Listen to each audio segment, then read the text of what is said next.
The Vikings and the Packers, next on EA Sports.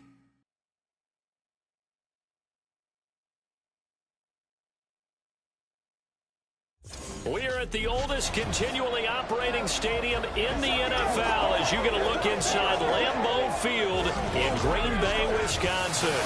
Today, we've got a Week 13 matchup for you here, as it'll be the Minnesota Vikings taking on the Green Bay Packers. With Charles Davis, as always, I'm Brandon Gaudin. Charles, you talk about storylines in this one. I think it begins and ends with our two quarterbacks, certainly two of the best in the business. And nowadays, I don't think you can get by for long periods of time without a top-flight quarterback. The way the game is played, with all the responsibility he has and how the game flows through him, if he's not on the top of his game, your team's not going to benefit at all.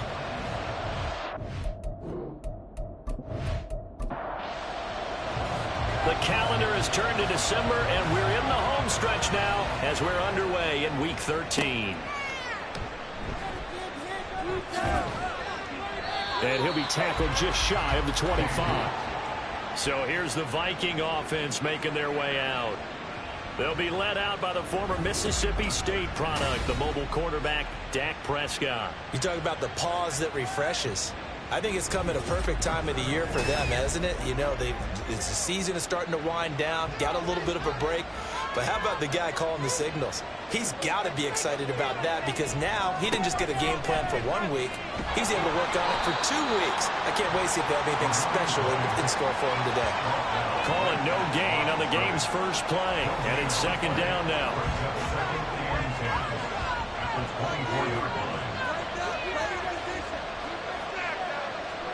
Out of the gun, here's Prescott. Throwing over the middle, but it's incomplete. He was trying to find Justin Jefferson there, and it's third down. Right where they set him down started, they need a full 10 here to pick up the first down and move the chains. And now the third down throw incomplete as well. Anytime he reads man coverage, I don't think it's going to be the only time he'll try to hit that route to the outside in this game. He'll test the perimeter, but that time, they were up to the challenge. On fourth down, the punt team is on as this is sent away. Fielded just inside the 20. We'll call that a punt of 54 yards. Well struck. And it'll be Packer football here. First down and 10.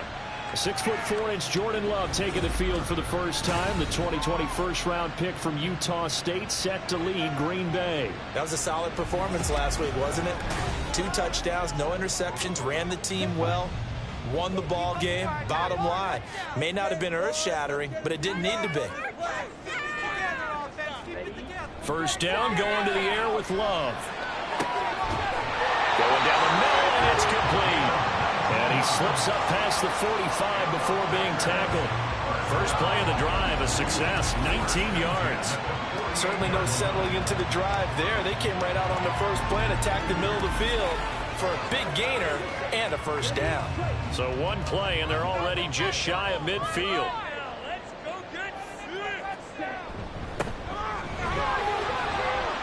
And he'll take this ahead for about 4. Second down coming up. And, Charles, you think about what this defense has had to prepare for. They're in for a battle. I mean, they're facing a team that is working on a 6-game winning streak.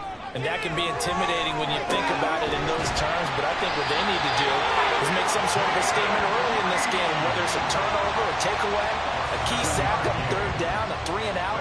Something lets the other guys know that you mean business. Figuratively, throw the first punch and make it a good one.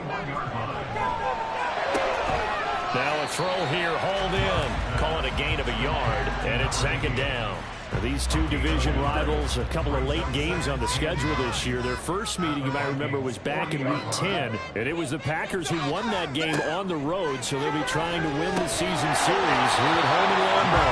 Throwing again on second down, but this time it's incomplete. Brandon, watching their tape from last week, I saw plenty of plays like we just saw there, forcing incompletions. It was key in their win last week. They're hoping the same thing happens this time out, too. Work in the middle of the field, and he's got a man complete. And this this is going to turn into another first down as the tackle is made at the Vikings' 29-yard line. Well, that's not just his first, not his second, already his third completion here on the opening drive. And I think it's safe to say that getting him the ball in this game, one of their top priorities. And the top priority for the defense has got to be finding ways to cover him. And I don't think you can have one basic coverage to get it done. You have to throw it. Well, he tries to force it in, and it's intercepted. And the Vikings are going to get the football back at their own 17. So a first interception thrown for him there, and that really not the best decision either. Not at all, and that's something he did not do in their victory last week. No interceptions in that game, but this defense, they're able to take advantage of an early mistake. Now let's see if they're going to turn it into points. The Vikings taking the field here for their second drive of the game. And they were winners the last time they took the field, which was 2 weeks ago. They had the open week last week, so this is a squad that should be really refreshed and ready to roll. I would agree, because when you get that open week after a victory, it does wonders for everyone. Obviously, your body, get a chance to heal up, but your mind as well. You feel good about winning, so now you can get away from it for a few days, put down the playbook, turn off the film. Just be you. Enjoy that time away, and then you come back ready to go. And he'll manage only a couple here up to the 25. Well, this defense for the Packers, they put together a strong effort last week in the win over Chicago. And no matter what's done throughout the whole game, it always comes back to blocking and tackling. That's the essence of football. But I think it's hard for people to understand just how difficult it is to tackle, especially open field. Very few missed tackles on tape that I saw last game.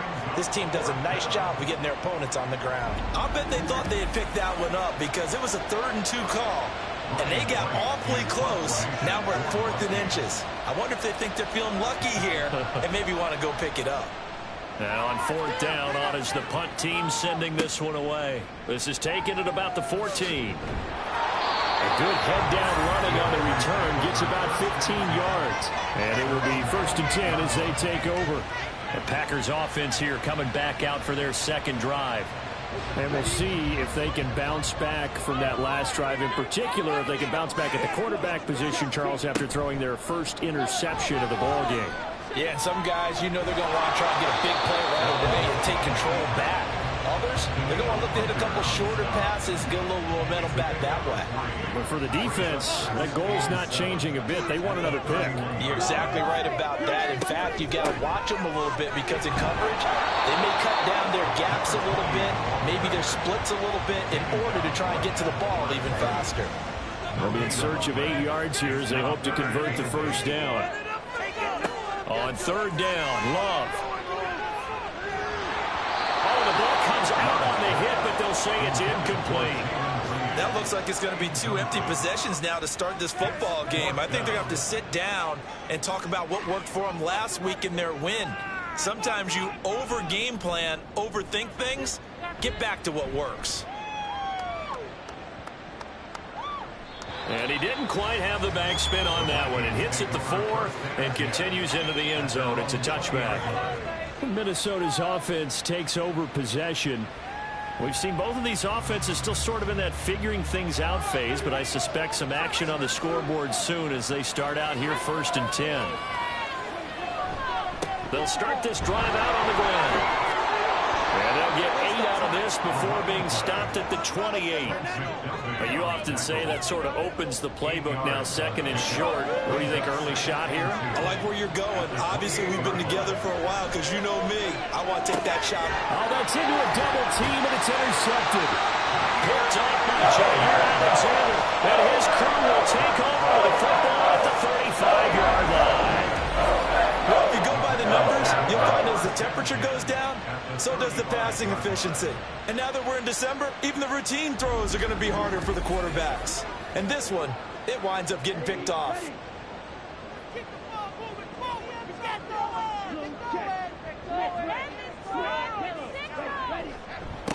On 1st down, they'll go to the ground attack.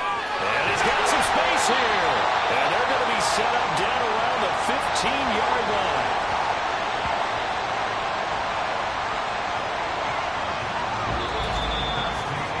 No score after 1 on EA Sports.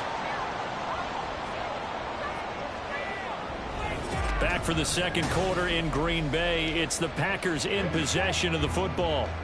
Line of scrimmage, the 15. It's 1st and 10. Let's go. Let's get that touch. Now Love. Throw caught by Musgrave. They'll wind up getting 7 on the play, and it'll be 2nd down. Brings up 2nd and 3 at the 8-yard line. One back in the backfield. He'll get the carry. 2 yards on the carry there, and it's going to lead him to 3rd down. Vision is so important for the man in the middle because his ability to look through all the clutter that's happening in front of him, diagnose a play, and then go make it and finish it. And this is going to be intercepted. Picked by Cameron Bynum. And the Vikings are going to get the football here as the ball will come out to the 20. And that felt like a little extra pressure on that 3rd down attempt, and their mistake cost them points because they're inside the red zone. So you know you've got at least a field goal waiting for you. And in this case, they end up with nothing. And the Vikings now heading onto the field. And, partner, I know so far, and we're still in the first half, but you love this game as a defensive guy. 0-0. We'll see if the offense can get going on this drive. Well, you know how they talk about music to your ears? How about what it does for your eyes when you watch something like this, right, where these teams are locked in and going at it, no points going up on the scoreboard? I'm loving it. You're exactly right. Well, switch over, though, to an offensive mindset for a moment. What do they need to do here to get on track and get some points? Well, I think a couple of ways. Number one, you pull out something that maybe they haven't seen before. Coaches always talk about unscouted looks. Maybe you give them something that they haven't seen on tape, and now you shock them that way. The second, run your basic playbook, but run it so well. He's got a man complete. And they will touch him down, but not before he gets the first. And that goes as a gain of 37 on 3rd down. When they've needed a play this year, he's certainly been the guy to deliver it. As this season has gone on, he's been awfully consistent and sometimes spectacular. So the big play gets him across midfield now for 1st and 10.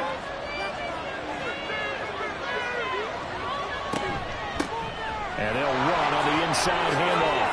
Look at the juke. On a nice burst there as he'll take this inside the 30 to the 28-yard line. And this game to the last one, and they moved the ball over 50 yards in 2 plays. This offense finding its legs now. Here's another 1st and 10. Looking to throw. Prescott. This one caught. It's the tight end Hockenson. And finally down he goes as they work it inside the 10 to the 7. A good pickup there, 21 yards. So 1st and goal now from the 7-yard line. Now Prescott. Throwing middle, and it's complete. Touchdown, Vikings. A great play there. His 4th touchdown on the year. And the Vikings post the first points of the ball game as they take the lead here in this 2nd quarter. And that drive we just saw that culminated in a touchdown, exactly what many offenses are looking for. Sustained ones that can impose their will on the other team. Nick Folk for the point after.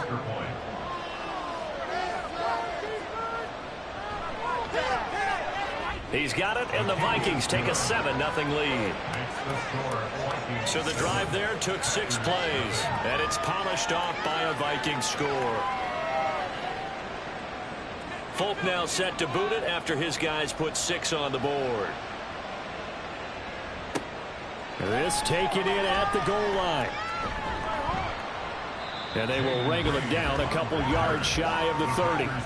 Green Bay's offense ready to go again. And 2 interceptions already here in this first half. That's got to affect him a little bit, right? He's got to be thinking about it. He's got to be thinking about it, but most of the good ones, they find a way to put it aside. They're not happy about it by any stretch of the imagination. They find a way to put it aside and continue to play their game. Can he put it aside? Let's find out. 2nd down and 6 now. One back in the backfield, he'll get the carry. And he's swallowed up right near the line of scrimmage. No gain on the play, and it's going to bring up a 3rd down. So 7 yards from the first down here as they come up to the line of scrimmage. To throw now, here's Love. They'll try and set up the screen. It's complete. And he stopped up short of the first as they tackle him down at about the 36. 5 yards on the screen, but that'll take us to 4th down. On now is the Packers punter as he'll kick it away for the second time. All the way to the end zone.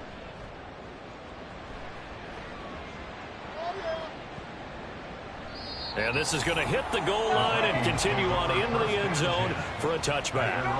The Vikings offense now, they get ready to head back on the field.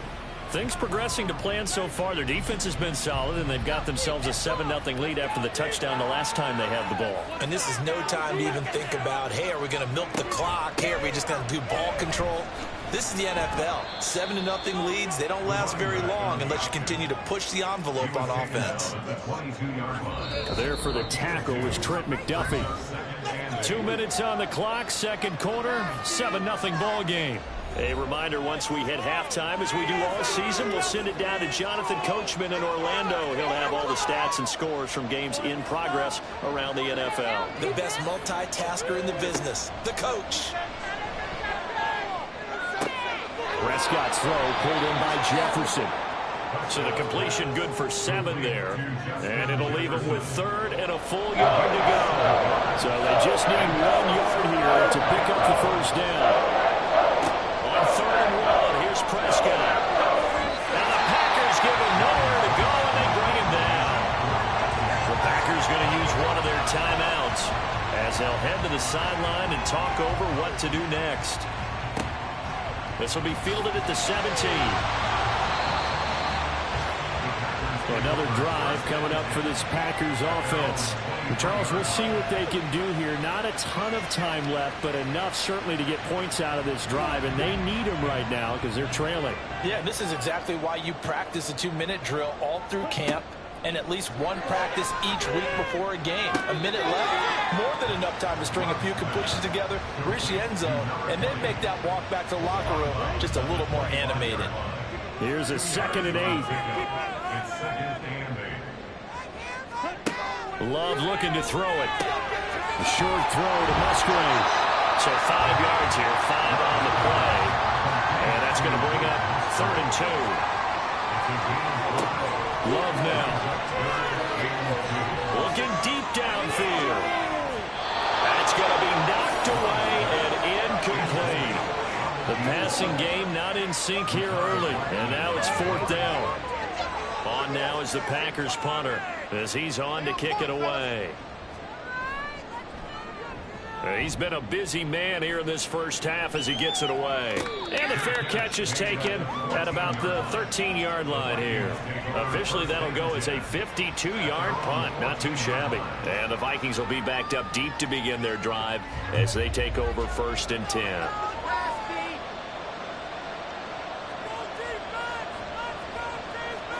Prescott looks to throw on first.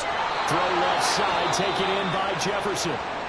The Vikings going to signal for the first of their timeouts as the clock will stop with 45 seconds to go in the first half.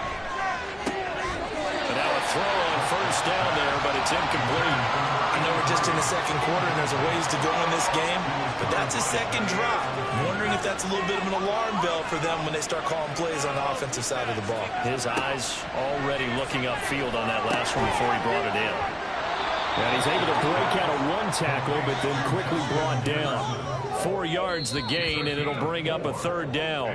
Now the Vikings will use the second of their timeouts as they'll stop it with a little over 30 seconds to go in the first half of play.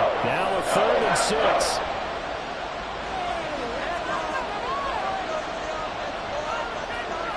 Prescott from the gun. Pass taken in by his big tight end. And he's going to be out of bounds right at midfield. Another good completion on the drive as the Vikings have a first down. And that's well executed there on 3rd down. And I love the confidence that they had to let their tight end try and find some space in the middle of the field, right in their quarterback's line of vision. The QBs love to make that easy throw, and they hooked up there for a first down. The Vikings going to use their 3rd and final timeout. From the shotgun, it's Prescott. As the clock will stop with 18 seconds to go in the first half. This one incomplete and over everybody. Looked like a clear throwaway. so no flags, and it's third down. And this is taken in at the 5. Touchdown. 2 first-half touchdown passes now for Dak Prescott. And the Vikings would extend their lead here just before halftime. That's one of the better examples of clock management I've seen. Whittled it all the way down just about and still put the ball in the end zone. Yeah, just a methodical drive and something really to take into the lockers here.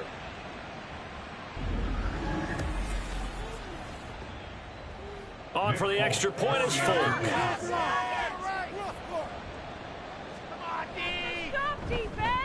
And it's good to make it 14-0. So this drive spans 7 plays. So not much time to speak of remaining in this first half as the kick's away. And it's a pretty good return here as he'll get this up to the 29. The Packer offense ready to get their next drive underway. And only 6 seconds on the clock, so time likely for just one play.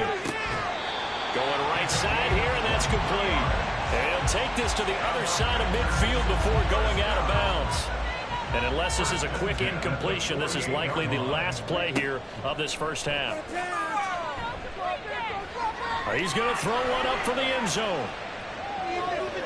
And incomplete on the deep ball. So we have come to halftime in what's already a 2-touchdown game. As we'll head down to Orlando, that's where we find our man Jonathan Coachman at our EA Sports Halftime Report. Coach. All right, Brandon, thanks very much. Things definitely getting interesting around the NFL as we begin the month of December. So let's get right to it. We'll begin our tour out at Nissan Stadium in Nashville. And that's been a back-and-forth game, all tied in the second quarter. From there, let's hop over to New England. Check out the Patriots at home in Foxborough. And you can see, currently they trail in that ball game. Josh Allen, 4 touchdown passes. Lastly, let's check in on our nation's capital to see what's happening with the Washington Commanders at home at FedEx Field. As you can see the score there in the second quarter. Devontae Smith, a touchdown reception. The highlights are fairly one-sided to this point. It's a 2-touchdown difference here at the break, but I wouldn't call this one over just yet. I think there could still be some fireworks yet to come. All right, Coach, thank you very much. As we welcome you back for quarter number 3. A 2-touchdown game, 14-0 the score as we get rolling again here in this second half.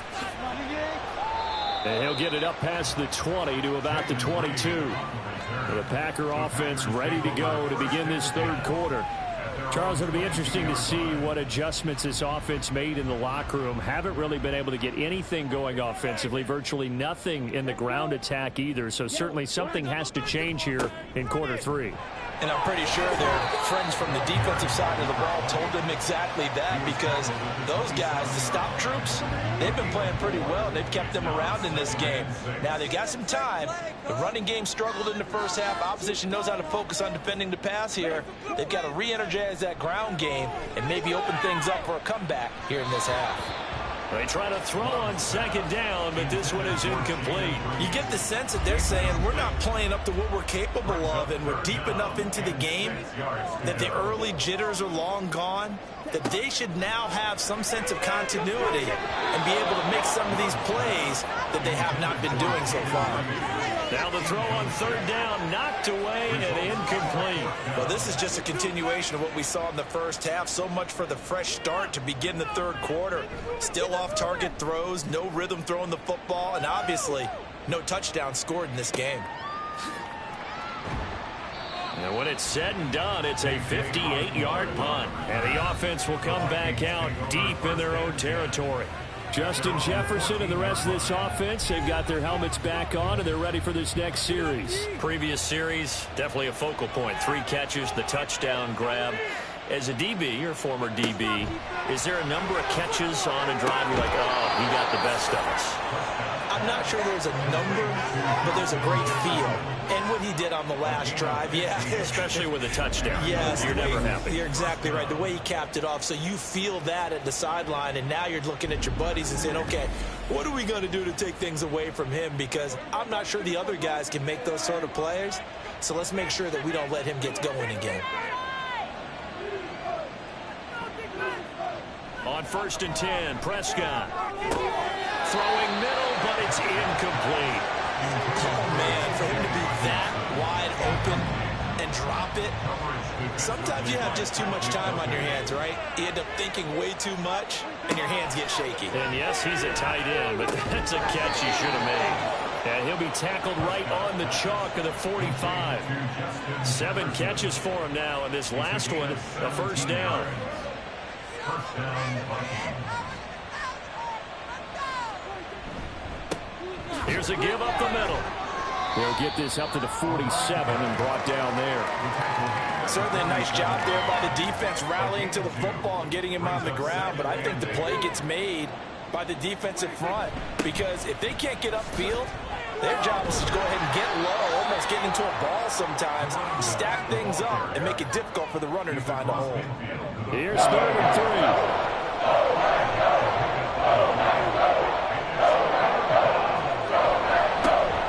They'll try and run this one right up the gut. And he'll be tackled about 2 yards shy of the line to gain. A 1-yard pickup leads to 4th down. What an advantage having an elite guy in the middle of the defensive line because not only does he take up the space and let the linebackers run free, but he can also make plays himself, as we just saw there. And here's Ryan Wright now. He's been terrific so far. And now where will the side judge stop his walk? That's the question. He says it crossed out of bounds at about the 17-yard line. And they'll come out with a 3 tight end look on the first play of the drive. They'll start this drive out on the ground. And he'll get this up to the 30-yard line. 43 yards now on the ground on just 7 carries. Sometimes it's hard to believe, but there are times this game is about patience, isn't it? Has had the game he expected, but that run there, that may get him going. I was just going to say, maybe that gives him a little juice, because you're right, he struggled, especially in that first half. Yeah, and I know the great ones will always think to themselves, just hang in there. I'm just one big carry away from busting this open. That's a good start for him. 2nd down, Love. Oh, and that is incomplete. And those two just haven't been in sync thus far. They've done a nice job against him, but still, with his talent, you would expect him to have more completions to him in this game. Working out of the gun, Love.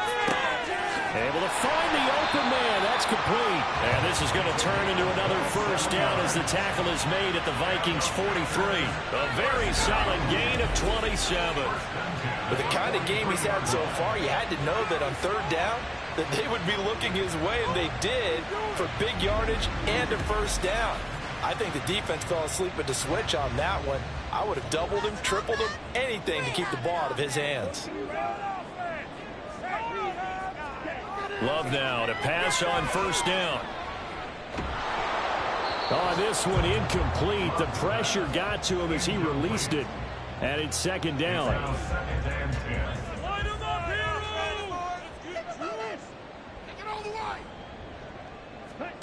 To pass, here's Jordan Love. And that's off the mark, incomplete. Well, it looked like a march to the end zone has hit a momentary roadblock with that incompletion. No need to panic. They just got to come up with a high percentage play call and see if they can get their offense back on track. Now yet another incompletion here as they fail to connect on 3rd. Well, how about the coverage we just saw break out on 3rd down? Dime defense, blanketed the field with extra defensive backs and speed, unable to find an open hole to complete that pass. So they're forced to punt on 4th as this one's away. There's a glimpse of Justin Jefferson, the wide receiver, as he and the Minnesota Vikings return back here on offense. And I know that they've double-teamed him a couple times, but not a ton. Whatever they're doing isn't working. He's up over 100 yards. We'll see how they adjust. And when they do that, they weaken their defense in other places as well. And how many times have we done games where we've seen a guy have a big game like this? But it's usually not by himself, is it? Right. Usually it opens it up for other people to have big games as well. Call it a gain of 4 on first, and that'll make it second down. Second and 6.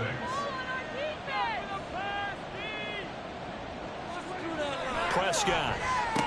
Oh, he'll want that one back. Incomplete. He doesn't drop too many in that department. Third down. They are in need of 6 yards here if they hope to move the chains. On third down, it's Prescott. Complete. Jefferson the target. And oh, he's just going to be short here. Barely. Maybe by a half a foot. It'll be 4th and inches. And here's Ryan Wright now as he's on for the 5th time here today. He steps into this one, and this is a rocket. And a little too much mustard on that one. It hits a couple yards into the end zone. A missed opportunity there maybe to pin him back. Now trotting out there the Packers getting ready to go. And, Charles, they're certainly still right in this game, but they need that offense to wake up and in a hurry. Yeah, I like the way you put it. They certainly did seem to sleepwalk a bit in the first half. Now that their defense has done its job, it's their turn now to go out and try and get some points. Green Bay, Wisconsin is the spot. Third quarter inside Lambeau. Glad you're with us. 2nd and 10. Love from the gun. And this time he's got the hook up. It's complete. They call his number again. It's his 6th catch and a first down.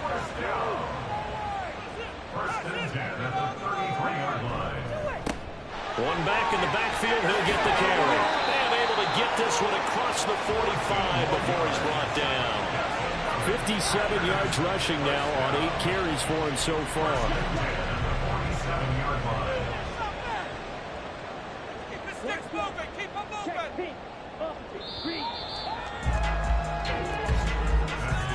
And they're not going to get to the line to run another play. So we will switch ends as the third quarter has come to a close. We'll return with more after this. This is the NFL, and it's on EA Sports. Back now at Lambeau. It's the Packers who have the football, but in need of points as we begin quarter number 4. Going to throw right side here, complete. And they'll work this down to the 40-yard line, tackled there. So on the other side of the field now, it's 1st and 10 as they've got things rolling on this drive. Play action this time with Love. It's incomplete. Took a shot, couldn't connect. Brings up 2nd and 10. Here's 2nd and 10.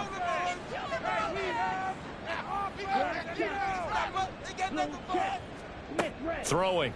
Love. Oh, he'll want that one back. Incomplete. He doesn't drop too many in that department. Third down. Third down and 10 yards to go. Going back to Love. And he's going to be intercepted a 3rd time. Mekhi Blackman's got it. And the Vikings are going to get it back here just past the 35. Well, that's 3 picks he's now thrown in this game. And I know this, the holiday season, because here we are in December. Giving. Right, it is the season of giving. Maybe for his own sake after the game, he may have to announce that he's donating certain amounts to charity for each interception that he threw. Now the Vikings offense works their way back onto the field. They have to like the position that they are in. 4th quarter, 2-score lead, and now the ball back after the INT. Following the interception, here's Prescott. And his throw here's incomplete. It certainly looked like someone was very confident in his ability to fit that one in. I would say he was overconfident because there wasn't a whole lot of separation there. Had that one covered pretty well downfield and knocked it away. And he is met in his tracks behind the line of scrimmage. It'll go as a loss of a yard, so now they deal with 3rd and 11. Backed up here, tough spot, needing 11 yards to pick up the first. Prescott from the gun on third. Work in the middle of the field, and he's got a man complete. And he'll be touchdown here, but not before he does pick up the first. Last play, they got stuffed at the line. Different story here, over 20 yards. That's the number 2 receiver in the NFL in terms of yardage. And tell you what, a few more plays like that, he won't be number 2 for long. Well, that's what often happens when you have competitors running around the field. These guys know where they stand in relationship to yardage, totals, numbers, the whole deal. And let's face it, all of them, they all want to be number 1. 3 yards on the pickup there, and it'll be second down. Brings up 2nd and 7. Here's Prescott. Throws a quick hitter on the slant. That's complete. He kept the receiver in the short field, but that let his quarterback get the ball quickly to him before either guy in double coverage could react. 3rd and short yardage. Prescott completes this to Addison out left. And I don't think he got there. No. He's short by maybe a foot, maybe. Call it 4th and inches. Here's Nick Folk now on for the field goal. This to make it a 3-score game late. Folk's kick is good, and that will extend their lead even further. So that almost certainly the final piece to this puzzle, a 3-score lead. I don't think there's any coming back from there. But, you know, normally I'd get on you for giving up on the game right here, but I do think you're right in this case. This late in the game, 2 scores is tough enough. 3, I'm with you. That seems out of the question. And a good return as he'll be stopped just shy of the 30-yard line. The Green Bay offense ready to take over. This has been frustrating for them to this point. They have not looked the same as they did coming in, riding that impressive 6-game win streak. They go back to the air here after the INT on the last drive. His throw incomplete. That was well played, but that was also an example of a corner who understands his coverage, realized he had support behind him, and could be a little more aggressive in the shorter zone, and did exactly that, knocking that pass away. Another throw on 2nd down, and this one incomplete as well. Even with such a big lead late, the effort hasn't lapsed one bit. If the offense wants to score some points in this one, they're going to have to earn it. These guys are not giving up anything. Now throwing on 3rd down there, but he cannot connect. And that's another play that's painted the picture of this game overall. It's been a blowout. It's been continually fueled by big turnovers and stops for one side and an inability to advance the ball from the other. Desperation time here. Love on 4th down. And this one is incomplete. The Packers unable to pick up the first. And the Vikings, they have the football now in excellent field position. Well, at this stage of the game in the second half, down 3 scores, I guess they felt like they needed to push. And let's face it, with this deficit, if they give up another score here after they didn't get it, does it really matter? Right. It really doesn't. They had to go and try and make something happen. And he's going to go down here, a sack. They push him back to the 34. Kenny Clark, the defensive tackle, getting in there for a loss of 5. Got to assume this defense will be charging again here. It's 2nd and 15. Now Prescott. He's going to let this go. Back of the end zone. And that will be incomplete. Tried to dial up the long way out there, but it'll be 3rd down. Tall task ahead of him here, needing a full 15 yards to move the chains. Now on 3rd and long, they'll look to throw. Oh, it's a screen pass. That's complete. And he'll be out of bounds just inside the 25-yard line. They pick up 10, but it'll still lead to a 4th down. And when you have success throwing the football, the old cliche becomes true. The playbook opens up wide, and these screen passes, they become even more difficult to stop. Folk's kick is good, and that will extend their lead even further. So the starting field position was terrific following the surprising turnover on downs, but the end result, only 3 points. Simply stated, I think you have to look at that as a missed opportunity. No run back here for Reed, so this will come out to the 25. The Packers ready to take over offensively. It's been a tough go for them. Still without any points here in the 4th quarter. And a big deficit, Charles, but they moved the football on some drives. They just haven't had any points. Yeah, and I know in their minds they're thinking the game plan has actually been working. We just haven't scored points. Well, isn't that the bottom line, partner? To put points on the board. So if you're moving it and you're not scoring, is it really working? Right now, they've got nothing left to lose. They might as well go for broke.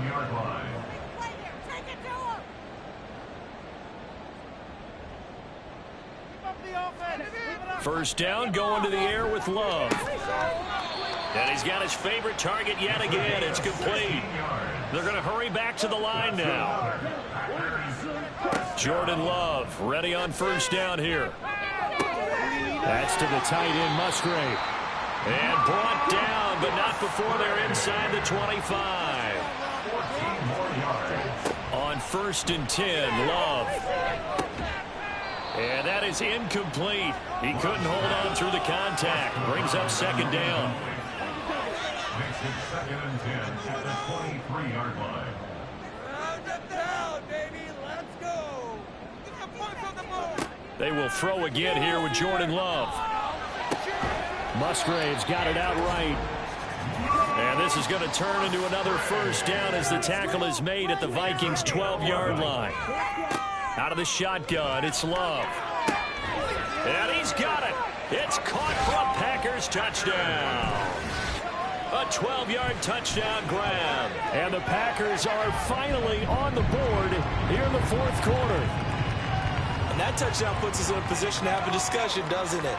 Now it'll be a 2-score game after the conversion. Yeah, I mean, there's no doubt with a 2-score game they're going to have to onside kick it. We'll just see if they've got a miracle up their sleeve. And you wonder what onside kicks they're going to use and in what sequence if they hope to have a chance to win this game. 2 scores down, 3 timeouts left. Still a chance if they can somehow get this one back.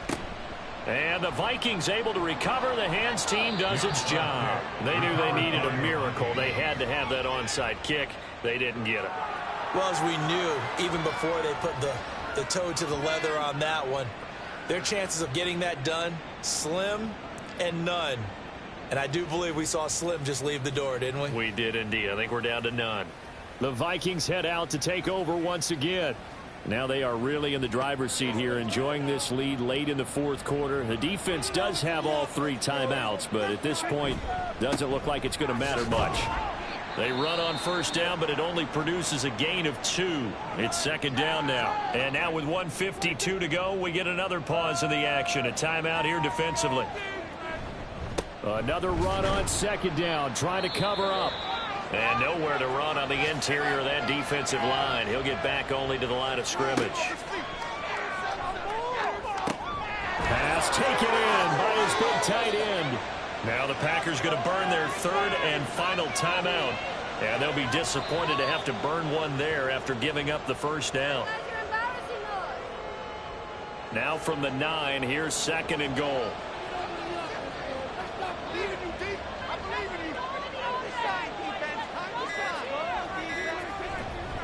They'll try and run some clock here as they keep it on the ground. And from the 9, they get this to the 5-yard line.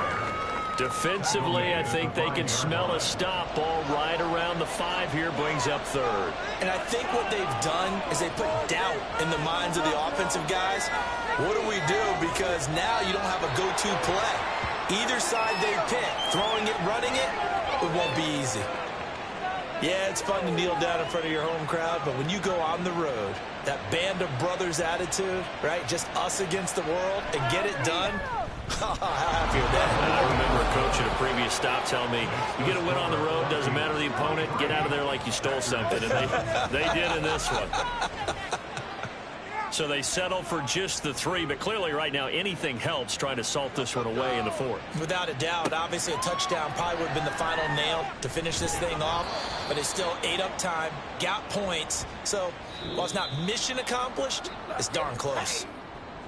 And that final kickoff concludes the ball game, partner, and one side a really nice win in this one. They were good on offense and on defense. And I'm guessing in the other locker room, partner, the head coach is just telling his team, hey, we didn't play well enough to keep it close enough where that one possession down the stretch might have given us an opportunity to win the game. So for the Vikings, the win moves them a couple games over 500 now at 7-5. And they will head back home next week. Meanwhile, for Green Bay, it's a loss that could wind up costing them a first-round bye as they dip to 9-3. And they'll be on the road next week as they get a date with the Seahawks in Seattle. So for our entire crew, alongside Charles Davis,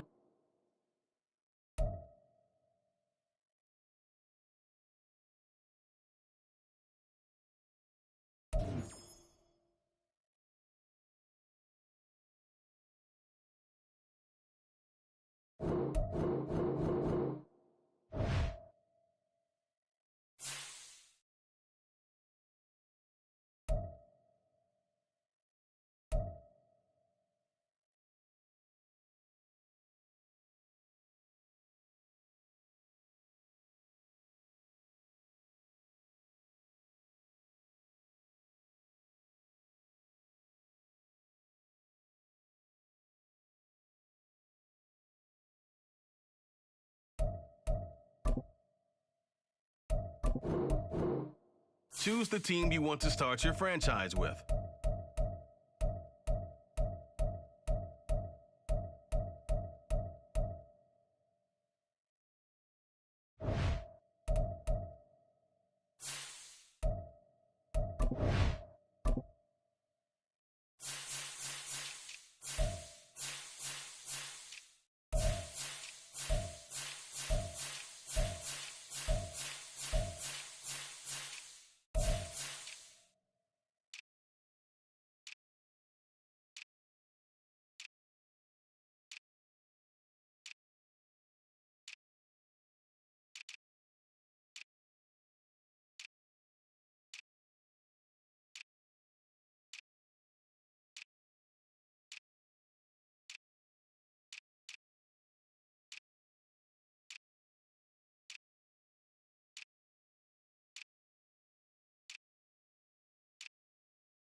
Choose the team you want to start your franchise with.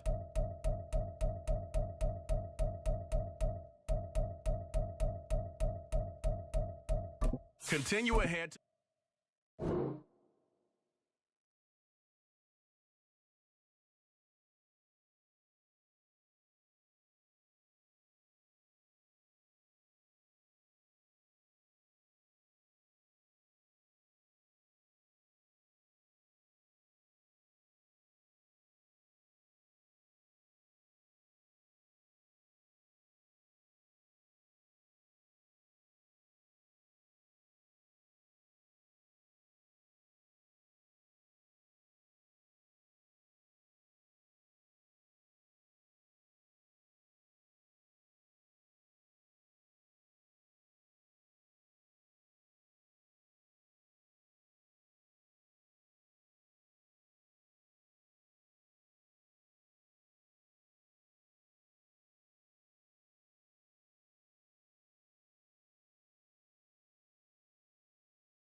14 of the National Football League.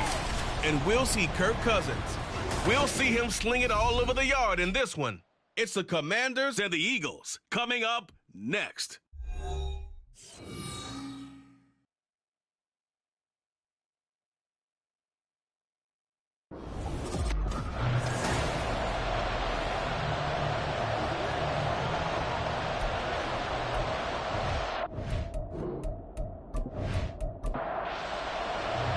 The calendar has turned to December, and we're in the home stretch now as we're underway in Week 13. And no run back on the opening kickoff. It'll come out to the 25. So now here comes the Eagles offense as they get ready to take over. And led out by their veteran quarterback. He's been around a while. They don't celebrate birthdays for him. They just cut him up, see how many rings he's got around the middle. He has been in the league a long time. I tell you what, when he is on schedule for that week, secondaries take notice because you've got to stay alert back there on every snap. A truly powerful arm, one that's capable of challenging any level of the defense at any given play. That's why so many scouts preach arm talent when preparing for the NFL draft. A quarterback with arm strength to make every throw in the book, he's an asset to have in any offense. A situation they'll certainly want to avoid going forward. An early second and long they're facing. Now this one complete downfield on the left side. And he's tackled at the 38, but they doubled their yardage. The play started at the 19, and they gained 19. So here's a 1st and 10 at the 38.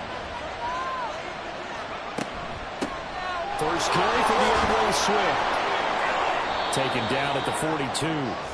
These two teams had met earlier in the season in Philly with the Eagles winning that ball game. So they're looking for another win here in Washington to take the season sweep. 2nd and 6. That's caught by the big tight end, Dallas Goedert. And he'll be taken down, but not before he gets into enemy territory. In Washington territory now. Here's 1st and 10 at the 48-yard line. On the option to give to Swift here. And nothing much materializing there on the 1st down run. He'll get a couple, and that's it. You talk about this Washington defense. They're going to need to be strong against the run in this one. One thing players always tell us is that they never really pay attention to numbers. I don't believe them for a second. And they know where they rank, okay? They're not quite at the top, but they're just sharp in the bottom.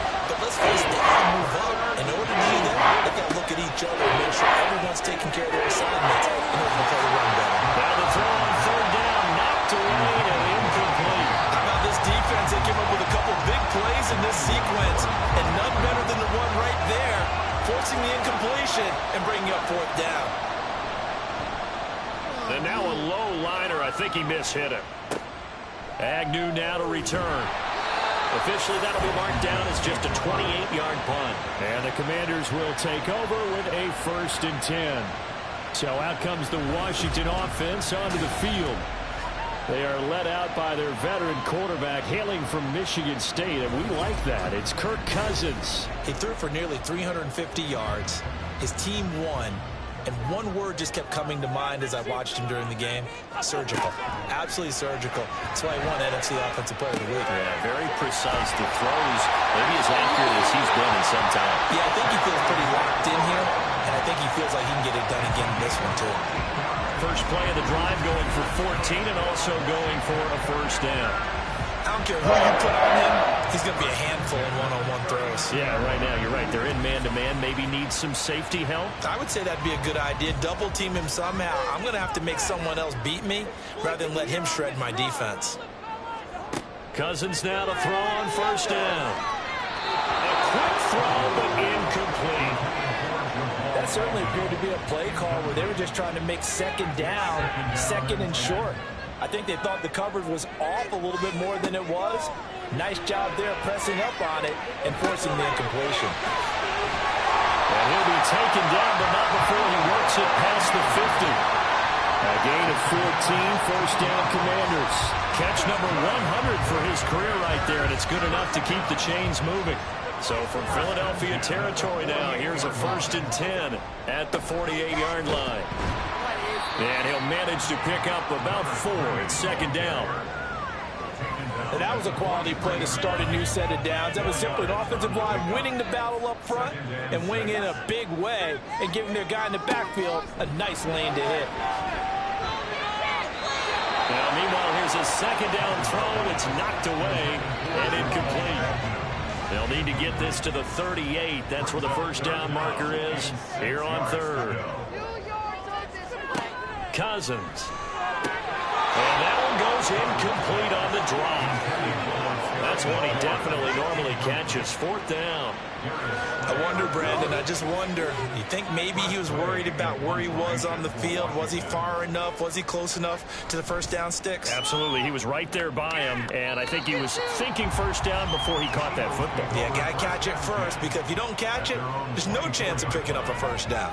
So back onto the field, here come the Eagles for their second drive. And they, of course, coming into this one in the midst of a tough losing streak. They did get helped out by the open week last week, and in talking with him, all indications were, Charles, that was a very helpful break.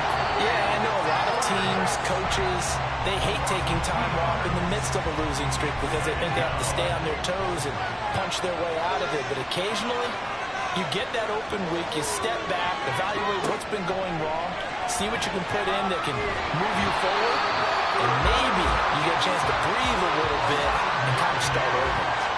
They'll wind up losing a full 9 yards here on the sack. Now it's third down. And that is the third sack this offensive line has allowed this first quarter. Yeah, that puts him on pace. Let me do the rudimentary math here. To be sacked 12 times in a game, I know he's not going to go for that.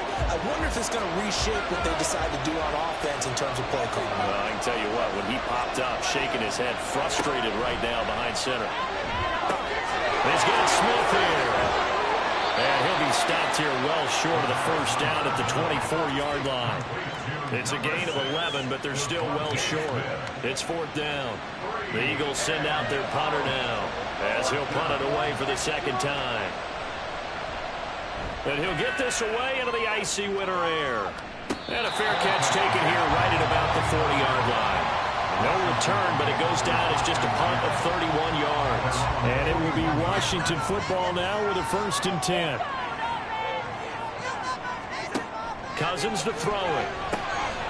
He's going to flip that out to the flat. It's complete. A good cover defensively as they get to him just beyond the 45 after the juke. We are now 2nd and 4.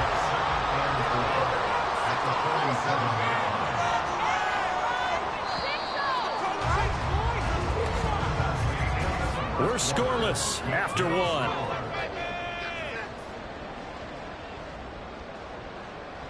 Second quarter now from our nation's capital, and it's Washington in possession of the football.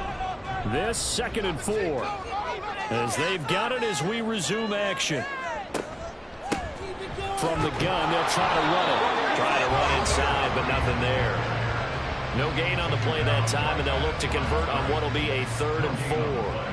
In search of 4 yards here to pick up the first down. Cousins. Rifles one, that's going to be intercepted. Darius Slay with a pick. And the return will be stopped at the 34-yard line. You've got to know as a quarterback it's going to be tough to outthink this guy in the defensive backfield. He's been at it 11 years now, so he knows all the ins and outs of the position, and he's in the right spot there to come up with the interception. Philadelphia getting set to take the field. They'll have very good starting field position here after the turnover as they search for the first points of the ball game. They'll try and start this drive in the air. They'll try and set up the screen to Swift. And he's going to get a solid gain of 9 before being brought down. 2nd and right at a yard. And a really nice play call there to start the drive, especially if you're a team that has a little bit of a reputation for throwing it downfield. You come out and you think maybe you can catch them off guard a little bit, and they did. Little screen pass, backdoor them, and that time worked well for a solid gain. And A.J. going to pick up an Eagles first down as he'll be brought down just outside the red zone. Mark him at the 21. They'll look to throw. And this one complete to Smith. And down inside the 15, shy of the 10. 10 yards there and an Eagle first down. And now at this point in the first half, you've got to realize as an offense, you're not going to get it all back in one fell swoop. This is going to be about sustained drives and making sure you finish with points. And that's a good throw there for a first down. And here he'll get it down to the 7. And give him 4 yards there. It'll be 2nd and 6.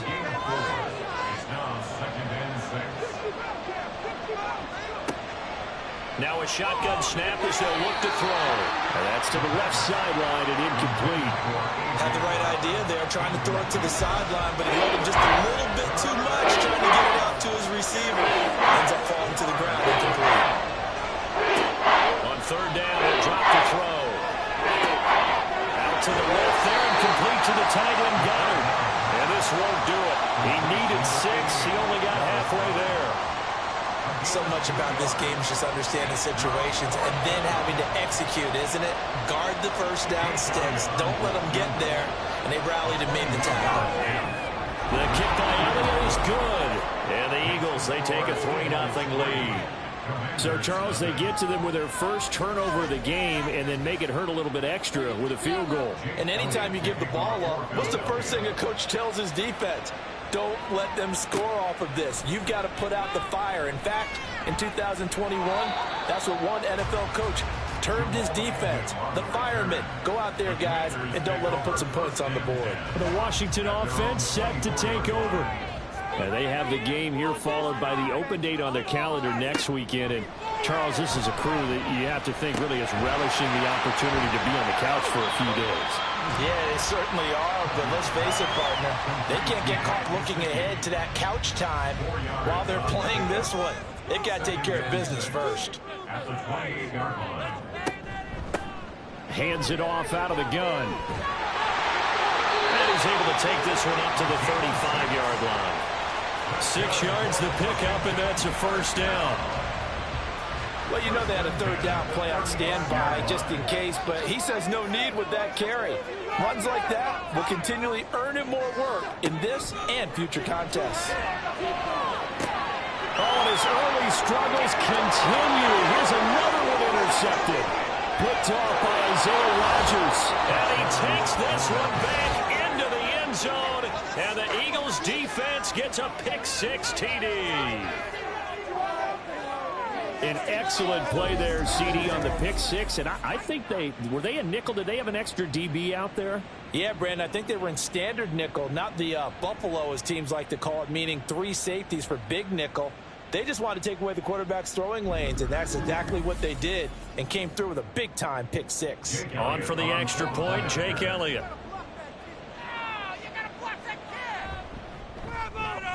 It's up and good, and that'll increase their lead to 10-zip.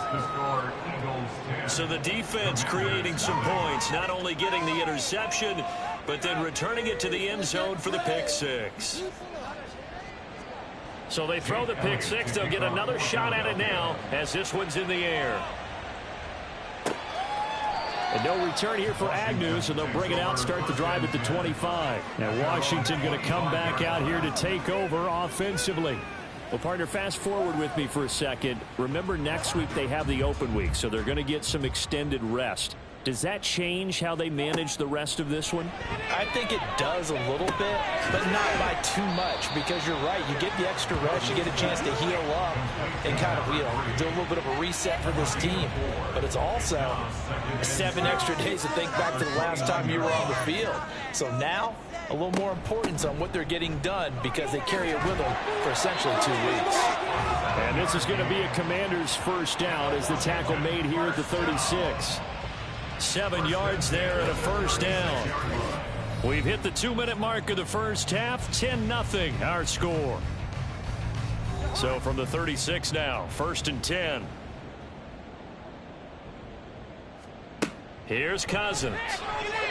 Firing quickly, but it's incomplete.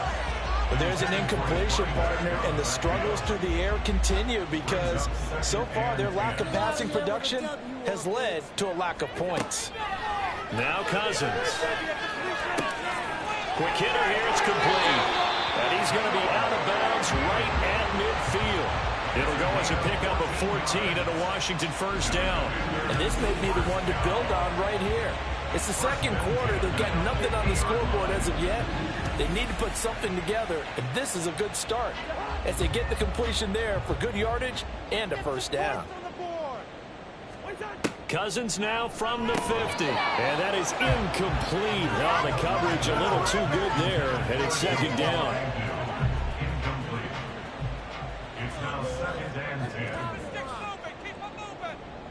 10. Cousins now. And he comes back with one complete. They'll get to the line here, but remember, it's also third down. Cousins again. That is caught. And he'll get this to the 30-yard line before crossing over out of bounds. He's got his first catch here before halftime, and it goes for a first down.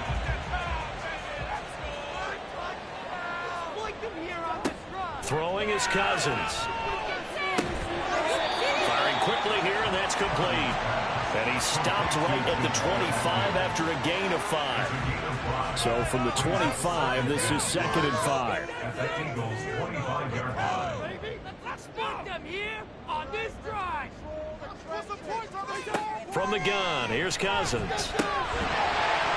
And this throw incomplete. And the defender all over him that time, and it's going to lead to third down. They'll need 5 on this play to move the sticks.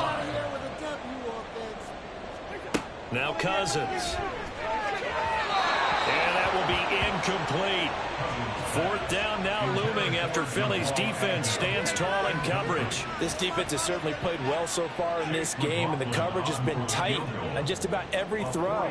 Forced a few here so far in this game, and now it brings up 4th down. And his kick here is good. And they get themselves on the board here. It's 10-3. Well, still trailing here, but they do get the late field goal. Now their defense will try to keep this score right where it is heading into the locker room. Yeah, and trailing at the break, you obviously don't want to go in off of a negative play. Give them credit for that one. Finding a way to put points on the board, give them any type of a spark, anything to build off of as they try and plan a comeback. The Eagles offense going to take over late in this first half. Just inside of a minute left, Charles. They got a pretty long field ahead of them. I'm curious to see how they play this, but you would think definitely enough time to at least try to get 3 out of this. Yeah, you want to move with a nice sense of pace. You want to up the tempo a little bit, but you have to do it with some poise as well. You don't want to go so fast that you hurry yourself into mistakes. There's enough time to put points on the board if they do it right. And even though they have the lead, you know that they would love to extend this lead before heading to the locker room. They're going for Hamler, but this is intercepted. Picked off by Quan Martin. And they will take over at the 26-yard line. They are in an interception mood on defense. Had 2 nice interceptions a week ago. Now 2 here in the first half. Yeah, we call it ball hawking. And the only way to truly be good ball hawks is not guessing. It's not just simply anticipation. It's study and understanding what they like to do and beating them to the spot and creating big plays. Well, they're watching the film, and it's working.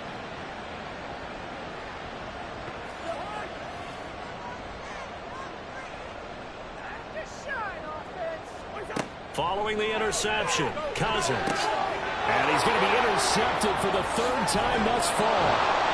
And the Eagles are going to have it here as they'll start at their own 24-yard line.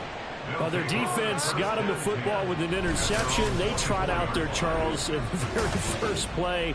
They give the football right back. Brandon, I almost expect you coming like an auctioneer. We've got 2, we got 2. Do I hear 3? Remember, it was 2 in a row. Would we hit 3 in a row? Because these offenses, they got to be a little bit more careful as they go forward. These defenders, they're locked in and really focused. 35 seconds, all that remains in the first half as they come up on first down. Trying to shake off the interception from the last drive. He'll look to throw. And they'll take him down at the 31-yard line. That'll go for a gain of 7, and that'll make it second down. They'll throw now on the final play. Oh, he tried to fit it in on the slant, and it's intercepted. And he will be brought down on what will be the final play of this first half. So we have come upon halftime, and it's the visiting group from Washington who are out on top. As we'll get you down the coast to Orlando for Jonathan Coachman at our EA Sports Halftime Report. Coach. All right, Brandon, thanks very much. Things definitely getting interesting around the NFL as we begin the month of December. So let's get right to it. We'll start up at Gillette Stadium in Foxborough, and it's the Bills who have the lead in that one. Josh Allen, 4 touchdown passes. From there, we head down to the Sunshine State to check on the Jaguars at home in Jacksonville. In that game, level, as they take on the visiting Indianapolis Colts. Finally, let's get to the country music capital of the world and see what's happening with the Titans at home in Nashville. And that one, all tied.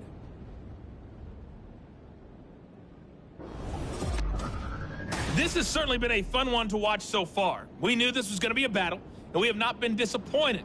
This is the kind of game that could wind up hinging on which side can play mistake-free football the rest of the way. Okay, Coach, adjustments likely going to play a big role in this third quarter in what's been a tight contest so far. Now Jamal Agnew from his end zone. And that decision to bring it out ends up not being a good one. Costs him about 5 yards as he's tackled at the 20. Kirk Cousins now gearing up to lead this offense back out there. And he's looking to take much better care of the football here in half 2 after 3 first-half interceptions. We don't have to just look strictly at the numbers here. You know what else happens to a team when you turn it over 3 times like that? It erodes confidence in you. And it erodes confidence in the offense. And I get the defensive guys looking over and saying, what is going on here?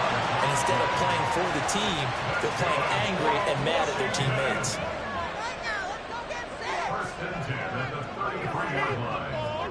Cousins on first down. And his throw here is going to be incomplete. Well, they certainly aren't letting up today, partner, because they've forced big turnovers already.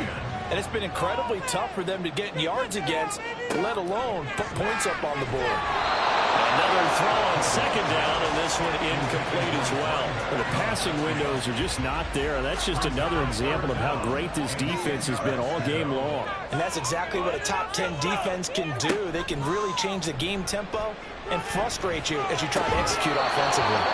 Now yet another incompletion here as they fail to connect on third. He's had trouble finding open receivers all game, CD, and that's because really there hasn't been many. This defense has been all over them. Yeah, they're one of the better defenses in the league, and every time I talk to someone around the NFL, they all say the exact same thing. They're so fundamentally sound, it's hard to execute against them. They call that a punt of 38 yards.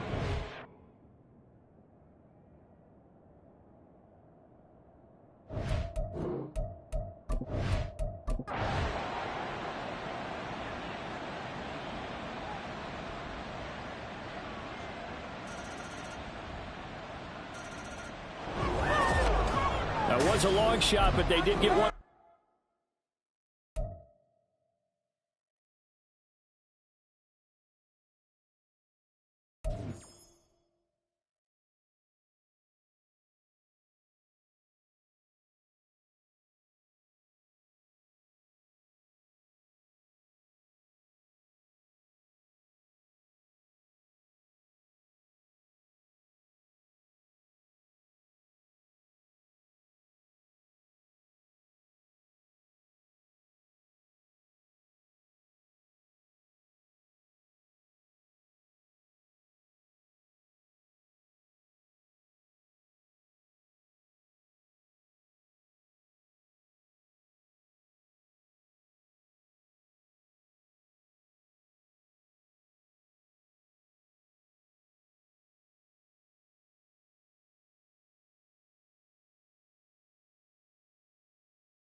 Choose the team. Continue it.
Choose the team you want to start your franchise with.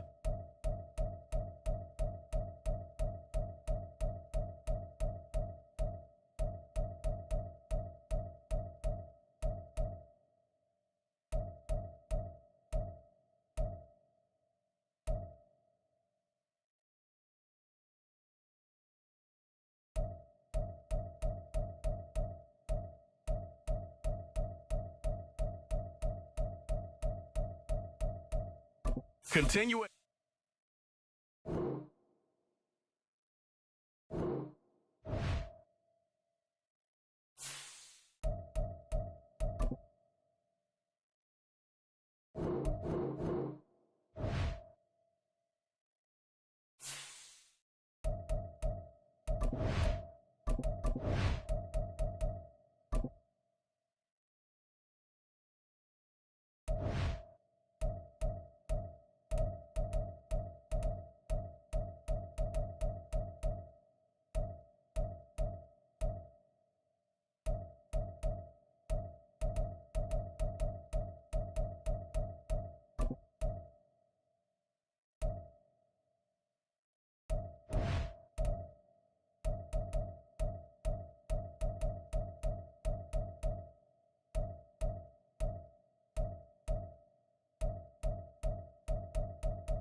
Choose the team you want to start your franchise with.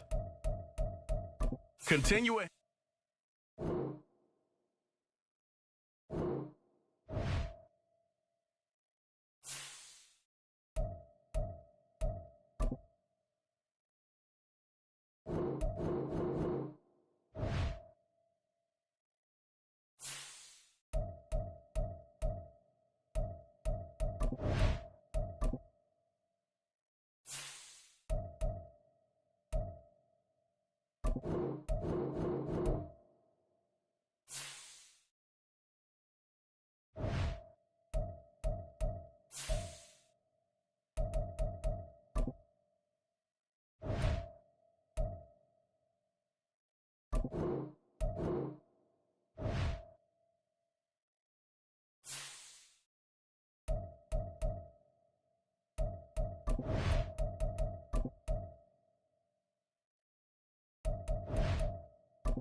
Choose the team you want to start your franchise with.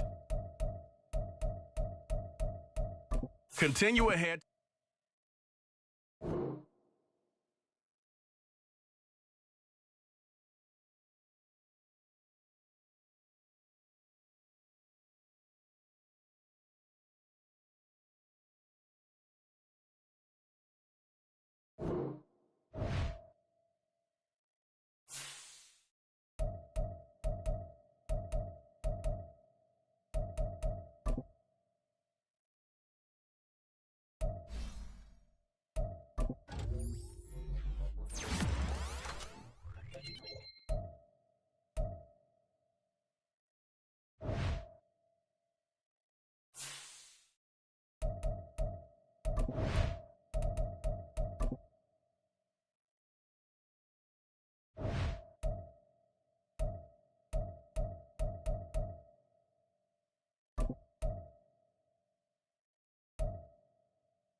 It's Madden NFL 24, and it's... The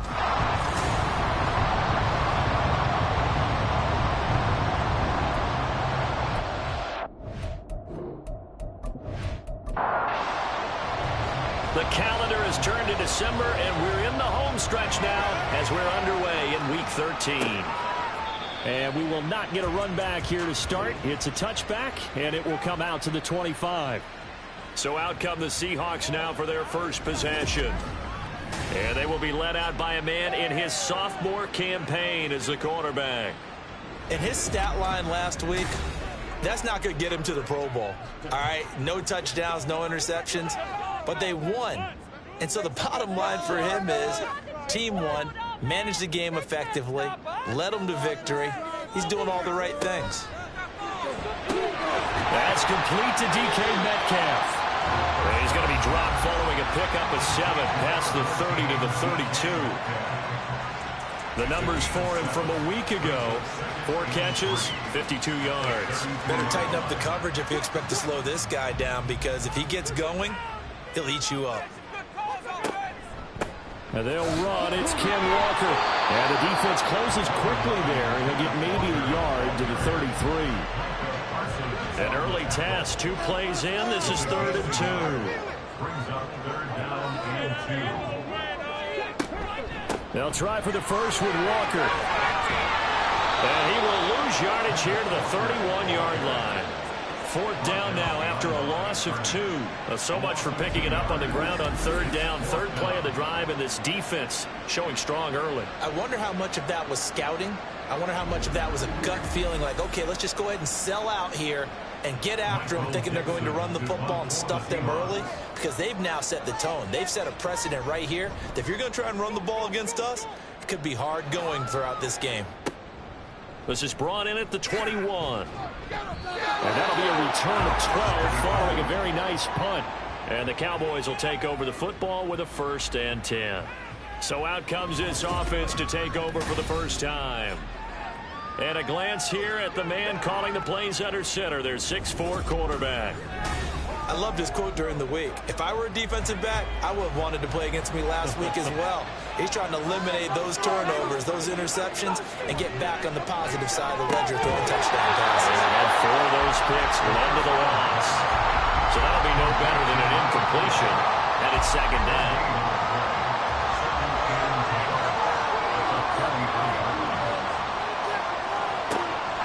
They'll drop to throw. And a quick throw here, that's complete. They get 6. That'll leave them with 3rd and 4.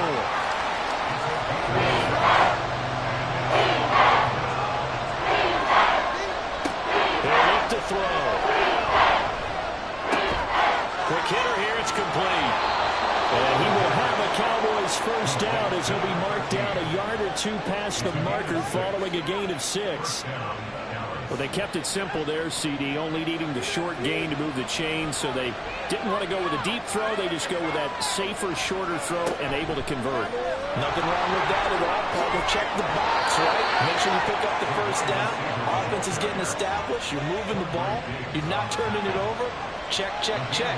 They like what they're doing early in the game. Back to throw again. And the timing a bit off that time as that one falls to the ground. When you talk about this Seahawk defense, they're a unit that struggled some against the run, no doubt, coming in 25th out of 32 teams. And stopping the run, that's been an issue for them all season long.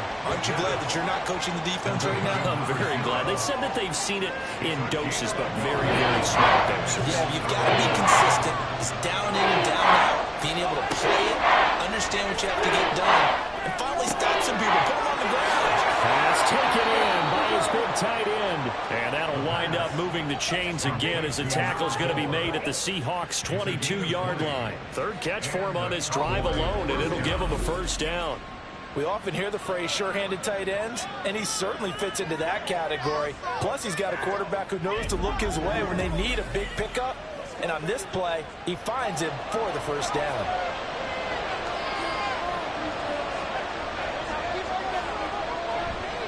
Now a play fake here on 1st down. Touchdown, Cowboys! CeeDee Lamb his 9th touchdown of the season. And the Cowboys will jump on top with the game's first score here this afternoon. Both sides of the football in sync early. You force the 3 and out, and then you take it down, score points. You know what that tells me? They sold their game plan really well. Head coach said, listen, we're just going to stop them on 3 and out. We're going to take the ball downfield and score. But he also told them how it was going to happen. They're going to run this. We're going to stop it. Then we're going to take the ball. They won't be able to keep up with us. And they got it done. The extra point up and good by Aubrey. And that makes the score 7-0.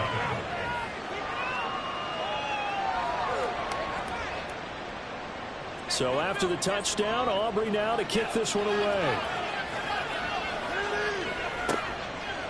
From a couple yards deep, he'll bring it out of the end zone. And the decision to come out of the end zone is going to cost him 5 yards as he's taken down right at the 20. Seattle's offense coming back onto the field, ready for their second drive. And the last drive, their first drive, 3 and out. What changes here, if anything? I think it's making sure the guys that you trust the most with the ball, the biggest playmakers you have, that they touch it on this possession to try and get things moving. So get it to the horses. Without a doubt. They're the ones that typically end up in the end zone. From the 22 now, here's the 2nd and 9. He'll look to throw. Oh, he tries to force it in, and it's intercepted. And he will return this one to the 30-yard line. So this is something we didn't see at all from this offense in the victory last week. That's a turnover. They didn't have any, but giving the ball away here in the opening quarter. I love the surprise in your voice because it's exactly what you stated. Didn't see it last week, but it's a key to their win. And it'll be a key to this game as well, protecting the football. Didn't get it done there. Second drive forthcoming here for the Dallas Cowboys. And they'll have good field position here following the interception and a chance to build on their lead as they start with a 1st and 10. They throw right away, and that's complete out on the right side. They'll give him 4 yards there, and it'll be 2nd down. Well, this defense for the Seahawks, they really played well a week ago in that win over the Jets. And as in any game, takeaways are always a big key. They're always discussed on defense. There's an emphasis there, and they came away with 3 interceptions in that game. Throwing again on 2nd down, but this time it's incomplete. Just his 2nd incompletion so far. He's 8 for 10. I think he'll take 80%. There's no doubt that he will, but if you're the defensive play caller, you better circle what you just dialed up on your play sheet and come back to it because you just caused an incompletion. You need a few more of them. And that is caught. Touchdown, Cowboys. Brandon Cooks. 25 yards for the touchdown. And the Cowboys have taken a 13-0 first quarter lead. The full team is involved in this game early, aren't they? Go down the field, score on offense, take the ball away on defense, and go right back and score again. You got to like the way that's working for them. That's exactly right. Touchdown, turnover, touchdown, 2-score lead. A little bit like you at breakfast this morning. I got to get this in. You had a perfect omelet, dropped it. It's a little bit of a turnover. You went right back, though, and got that omelet and crushed it. You got to do what you got to do. Yeah. You got to do what you got to do. Worried about your hands, though. Yeah. And here comes a return from just beyond the goal line. And he'll get it up just past the 20 as his guys will go to work at the 21-yard line. The Seattle now ready to march onto the field. Not only are they in search of their first score, they're in search of their first down in this ball game as they come up 1st and 10. Here's Walker to start the drive. Up past the 25 to the 26, a gain of 5. Well, you're down early. How do you get back in the game, maybe establish the run? I think they're trying to do that. Now, I'm with you on that one, and what I like about the message is that there's no panic from the head coach.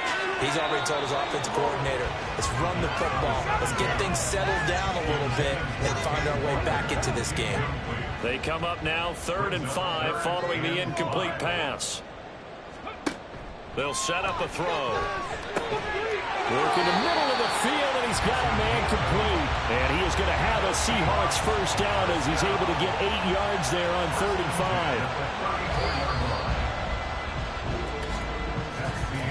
5. 14-0 the score. This is the NFL on EA Sports.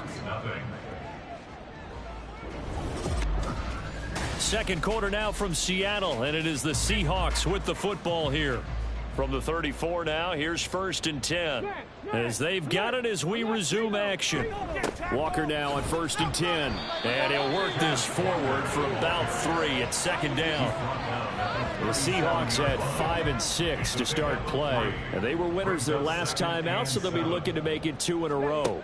And so much about football, partner, comes down to mindset. Being in the right frame of mind, and the best way to get in that good frame of mind, winning. So they come in feeling good. They've got the home crowd behind them.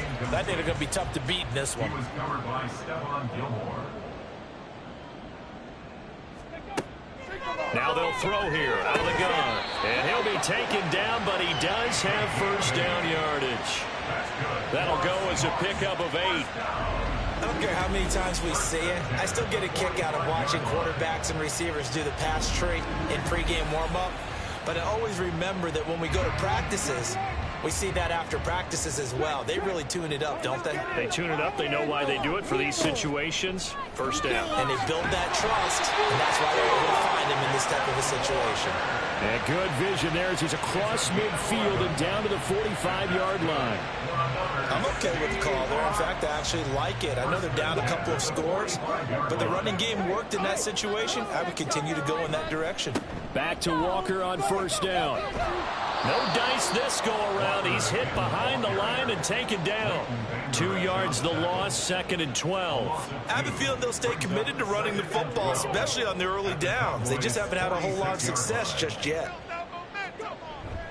On 2nd down, it's Walker. They'll get only a couple down to the 44.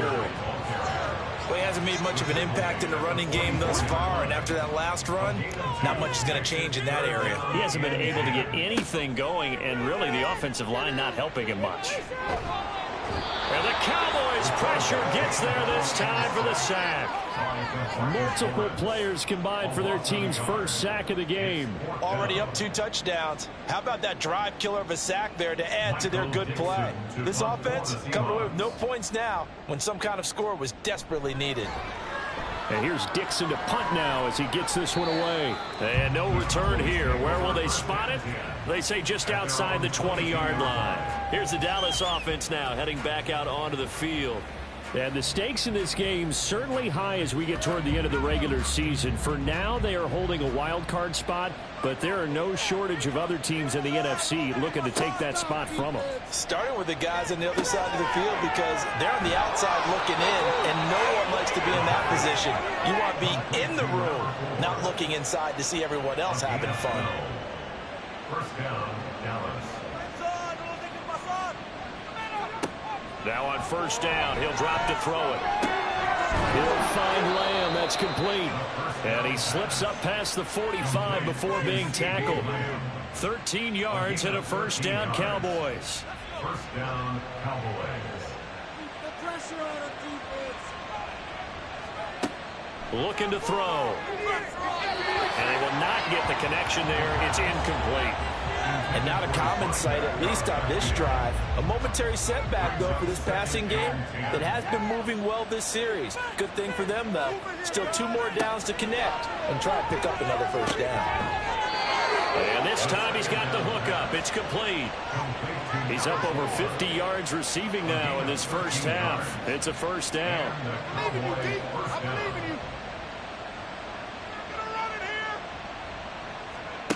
They'll look to throw again. And that's going to be incomplete. Well, they've been back on their heels a little bit here on this drive, but a chance to exhale just a little bit there with incompletion on 1st down. Now they have to gear up, try and get 2 more stops and escape this drive. The throw over the middle taken in. And he gets this to the 35. Good for a gain of 5. This offense so far on 3rd down, perfect 3 for 3 as they look to keep that streak going. This will be 3rd and 5. 2 minutes to play, 1st half. It's 14-0. A reminder that coming up in 2 minutes' time, we'll check in with Jonathan Coachman from Orlando. He'll have highlights and analysis of this 1st half of play. That will third down throw, but it misses the target, incomplete. Just what Seattle was hoping for. The coverage holds, and now fourth down. So on fourth down, out is Brandon Aubrey for the Cowboy field goal. From the left hash, this will be a 52-yard attempt. And his kick is good. And that will extend their lead even further.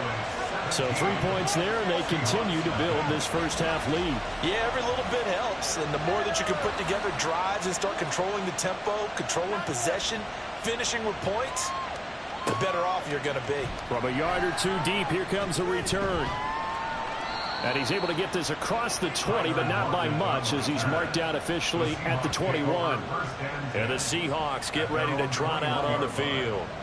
And we don't want to call this desperation time, especially in the second quarter, but you're down. You don't want to. Well, no, but let me finish. Okay, my bad. You're down 3 scores already. You've done nothing offensively, nothing on the scoreboard. That's not a good combination. I think you just called it desperation time. I think you did. But let's face it, you mentioned this to me in a break earlier in the game. The energy level hasn't been there right from the start. We've noticed that. They've got to find a way to get on their toes and start punching instead of retreating, to use a boxing analogy. And he will go down. A Cowboy sack. Multiple defenders getting to him there for a huge loss. Well, last game he had 2 sacks. Got another one here, picked up right where he left off. Brandon, he spent the entire offseason working on new moves, new techniques, trying to add to his arsenal of pass rush moves. Certainly paying dividends in what we've seen so far.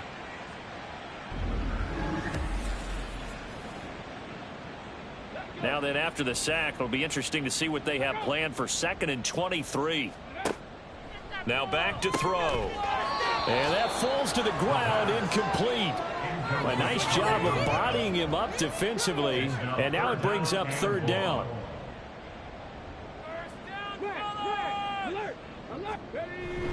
This time they stay on the ground. And they'll indeed stop him on third down. And now what do you want to do with your timeouts?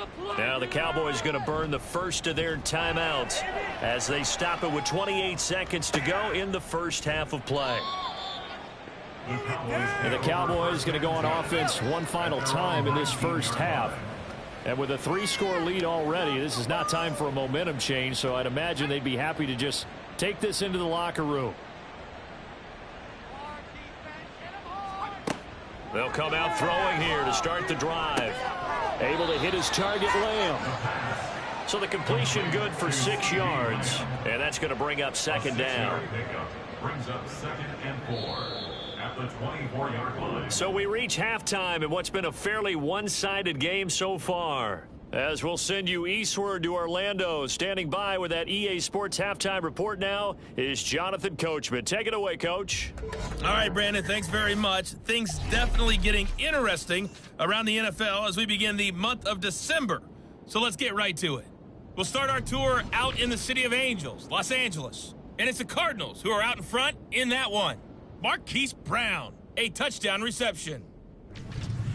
From there, we head east to check out the Patriots at home in Foxborough. And they were losers in their ball game as the visiting Buffalo Bills come in and took it to them. Josh Allen, 5 touchdown passes, leading his guys to the victory.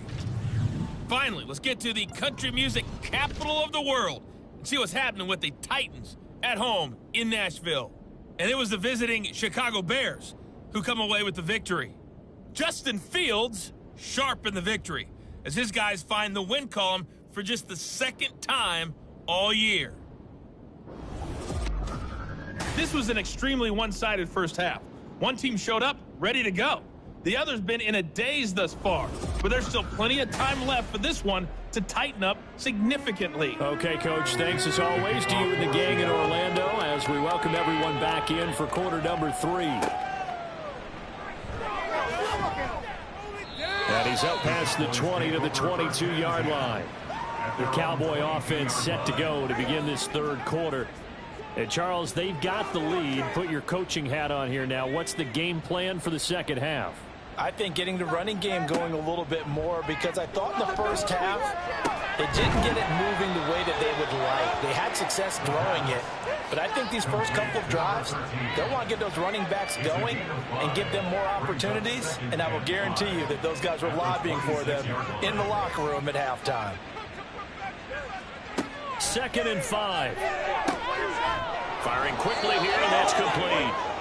A 5-yard pass on first down and another 5-yard connection there. And a good quarterback facing zone coverage. If he has just a little bit of time to survey the scene, that's what's going to happen. No doubt about it. If there's no pressure, he's going to continue to pick them apart because he'll have all that time to find someone open downfield. You can only cover for so long. So maybe they want to go to a zone blitz scheme, get a little bit more pressure. Remember when Carolina did that against Denver? They lost the game ultimately. They dropped the defensive end out, and he ended up with an interception in that game in Super Bowl 50. Maybe some sort of scheme like that to try and get more pressure at the passer. Call that a loss of a yard, and things get a little more difficult here. 3rd and 5.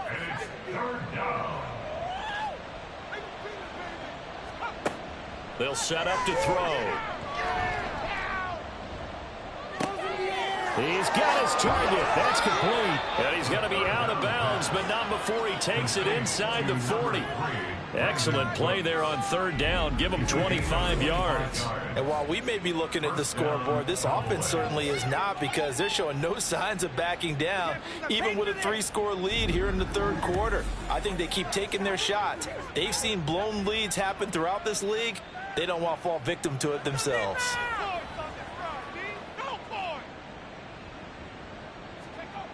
They'll look to throw here on 1st down. And his throw's going to be incomplete. I see the surprise in your face there, partner. That is a rare incompletion from him. He's been on point this entire game. He has percentage completion-wise way up. Not that time. Here's a throw to his running back. It's complete. They do get a couple, but they'll be left staring at a 3rd and 8 coming up.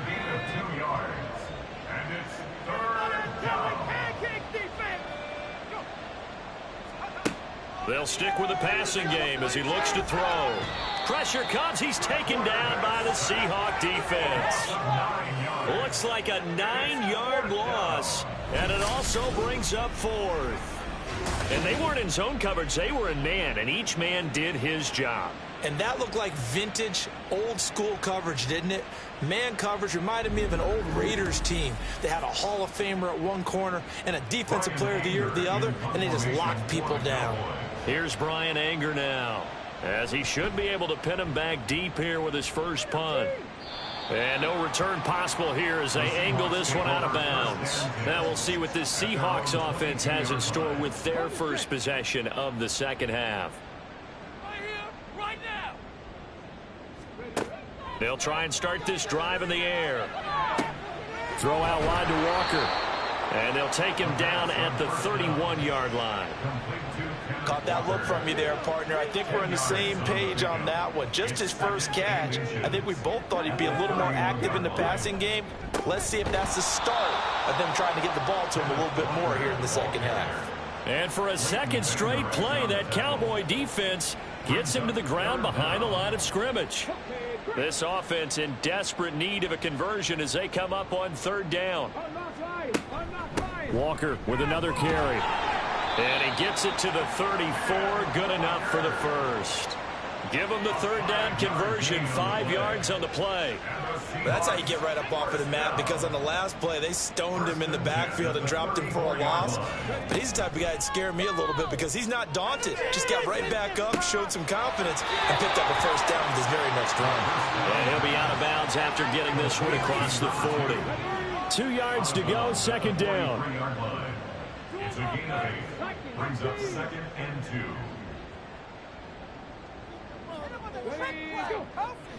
They'll look to throw. And the catch is made here by Tyler Lockett.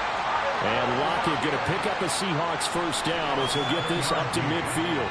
That's good for a Seahawks 1st down. 1st and 10 at the 50-yard line. From the midfield stripe, they'll look to throw. Oh, he tries to get it to Metcalf, but it's intercepted.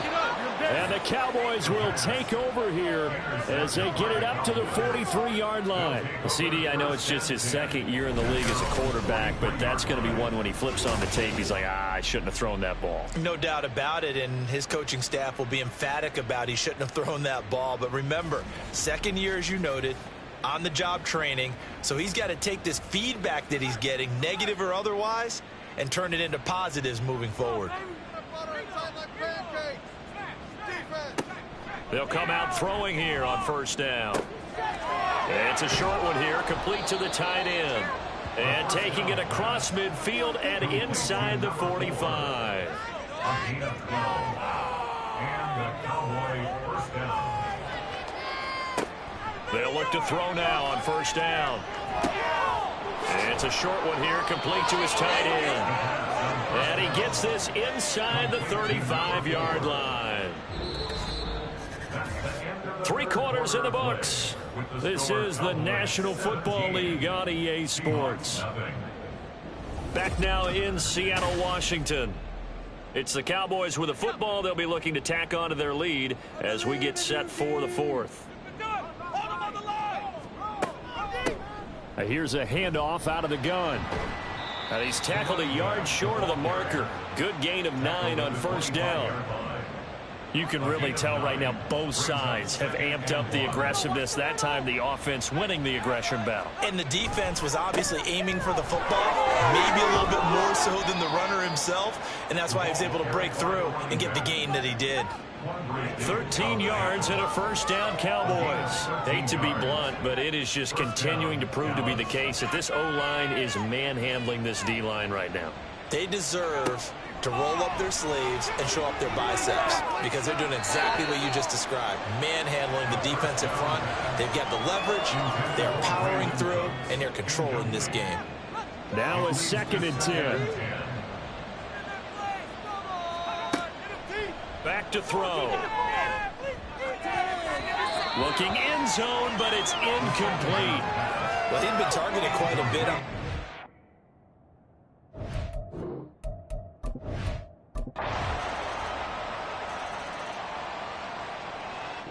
So this one will end in a victory for the Dallas Cowboys. And this was truly a total team effort, Charles, on both sides of the ball. Well, they absolutely pitched a shutout, so it can't get much better than that, right? The defense led the way, but the offense did their part as well. They moved the ball up and down the field. So you've got to like what you saw. What do they call that? A total team effort?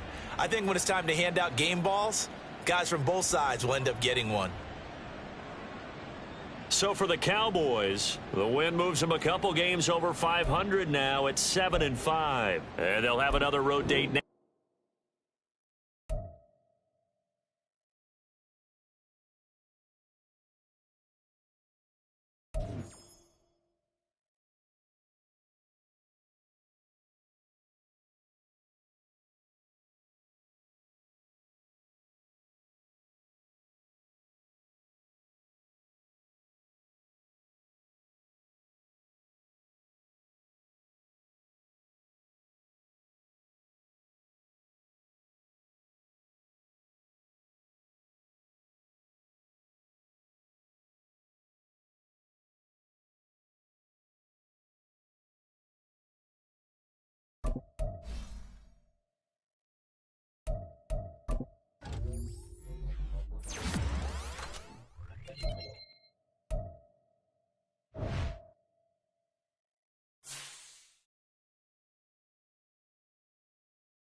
Choose the team you want to start. Continue ahead to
It's Week 15 of the NFL, and we'll see Jordan Love.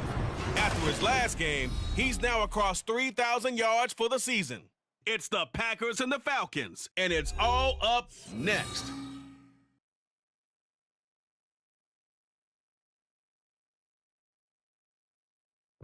This is such a special place. You drive through the streets of Green Bay, no tall buildings, quaint houses, and then boom, right there in the middle of the neighborhood is iconic Lambeau Field.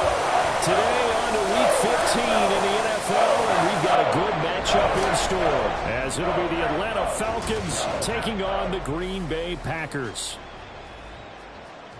Welcome again, one and all. Thanks for tuning in. I'm Brandon Gaudin on hand alongside Charles Davis. And yes, the storyline here, the weather. Snow and more of it expected as this game continues. So how will that impact how this one goes? Can these teams ignore the distraction and the strangeness of playing in a snow game? Because it actually affects the crowd as well. That big roar you get is often muffled.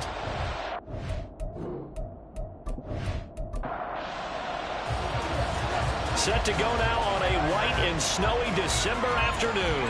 And off we go from Lambeau. Reed going to bring it out of the end zone. And no alley to be found. The coverage was solid, and he's dropped at the 18. So here comes the Packers offense now onto the field. They'll be led out by a first-round pick in the 2020 draft out of Utah State. This is Jordan Love. And at the start of Jordan Love's NFL career, he had one of the best seats in the stadium watching Aaron Rodgers work. But now he's looking for more than that. Rocket arm, big play potential. And he wants to show this organization that he's capable of being a dependable starter for the foreseeable future. And now a throw on first down there, but it's incomplete. 2nd and 10.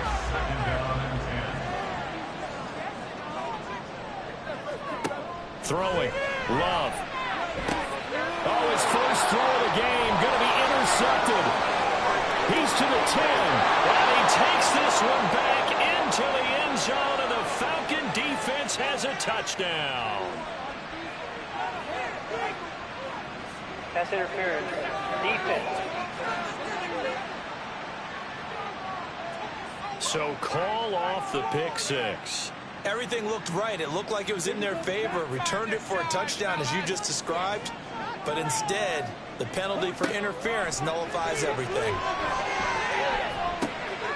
Oh, what a read on the outside as it's intercepted. Well, that is a quick lesson on how difficult this defense is to throw against. An interception on their initial drive of the ball game. Now we know why their offensive staff spent the entire week awake trying to prepare for this one, because you can't totally shy away from throwing the football, but at the same time you're looking at them and going, where are the weaknesses? How are we going to move it? One of the top defenses in the NFL for a reason. We just saw one example right there. So here come the Falcons now to get the football for the first time. And trotting out there, their tall quarterbacks down to get 6'5". And you and I both know that any win is a good win, and that's what they did last week. But there was also plenty for him to work on in his game, wasn't there? Yeah. 2 touchdowns, an interception. Yeah, you know, he wants to increase that a little bit in terms of ratio. But first and foremost, they did win the game. Throwing on first down, but this one winds up to be incomplete. You look at this Packers defense. Well, they've been very good this year against the pass, currently holding on to a top 10 ranking at number 10. And since this is such a good unit at covering passes downfield, I think that last play is typically what we might see. A lot of short passes, see if they can generate some run after the catch, but nothing doing on that one. Now they face a 3rd and 10 after back-to-back incompletions. Back to throw here. He had him. He was open, but he couldn't get it to him. It's incomplete. Not quite sure that they envisioned a much better start to this game when they practiced all week. But they failed on that 3rd down play. That brings up 4th down, and they'll probably have to punt it away. They only punted twice in the win last week as he gets this one away. And just a 30-yard punt that time. And it'll be Packer football here. 1st down and 10. Now come the Packers for their next drive as we take a look at the playoff race in the NFC coming into the weekend. And for the moment, they're sitting pretty in possession of that number 2 seed. But as we know it often happens, this is all still subject to change. No, you're so right about that. But even though the math isn't there yet, I think it's it's going to take new math for them not to make the playoffs. They're almost certainly going to be in the tournament and certainly going to be a dangerous team if you have to play against them. And they'll give him another shot here on the ground. And the hole closes quickly there. He gets maybe a couple up to the 38. 3rd and 2. Brings up 3rd and 2. Love, they go play action now. A throw out wide, going to be incomplete. Well, based on what we've seen so far, I don't think you can even call this an off day anymore, partner, because this group we're watching, they are totally out of rhythm, trying to get their game plan up and running. That 0 on the scoreboard is glaring down at them with every incompletion. Fielded just inside the 20. A nice return there of 11 to help mitigate a good punt. And it will be Falcon football. So for the second time in this one, we get set to see the Falcons offense. They currently sit one game over 500 thanks to their victory a week ago. But Charles, they've been really an up-and-down team all year. Do you think that they have enough to get into the playoffs? Well, you did mention they've been up and down all year, so to me, it depends on what week you catch them. When they're at their best, I think they're definitely playoff worthy. But to me, they haven't been able to bring the intensity week in and week out, and that could be their Achilles heel. And they're well past midfield, just a yard or two shy of the 40. It's a gain of 13 and a first down for Atlanta. I think they like this drive a little bit better there, partner. Running game helping out, picking up some of the slack. Because remember, the last drive, they went 3 and out. Back to throw now on first down. And it's a short one here, complete to the tight end. They'll wind up getting 7 on the play, and it'll be second down.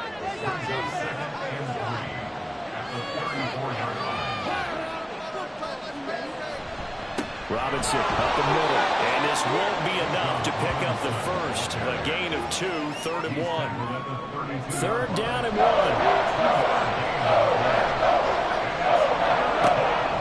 They'll drop the throw. Work in the middle of the field, and he's got a man complete. And he's going to have a Falcons first down as they're able to convert by plenty there on 3rd and 1.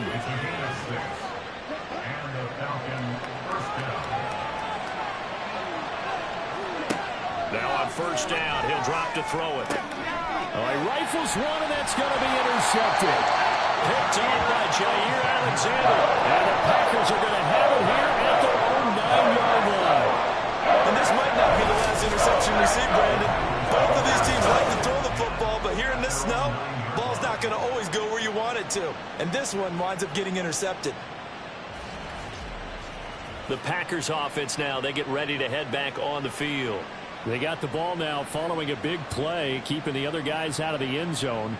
Now they'll start deep in their own territory, 1st and 10.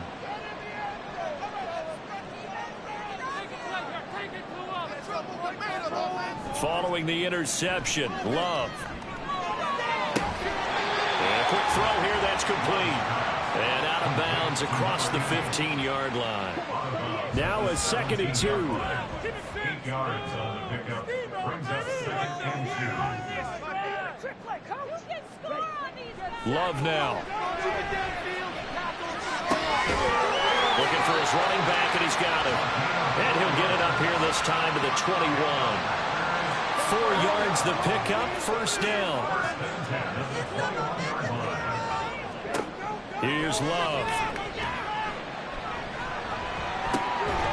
For Allen, that's complete. And he's going to be taken down. Plus, there's a penalty flag in the backfield. They may get 15 more on top of this. So, roughing the passer penalty, never one that you like to see. Not at all, and especially when you're in that final push of the season. You can't afford to get your quarterback hurt before the playoffs roll around, and we know they'll be here before you know it. Love with a pass, caught by Musgrave, the tight end. And he's going to be down at the 35, gain of 7. These are his numbers from last week's contest. 8 catches, 80 yards, and a touchdown. And he's able to pull that last pass in, but this is usually a pretty tough unit to try and maneuver against. They're the top 10 in the league against the pass, and you and I both know there's not much difference between 1 and 10. It'll be a loss of a yard, and that's going to lead to a 3rd and 4 coming up. It's now 3rd down and 4. Love. Short throw. He's got Kraft. And that's going to be good for another 1st down as the tackle's made at the Falcons' 26. And they get 10 yards there and convert on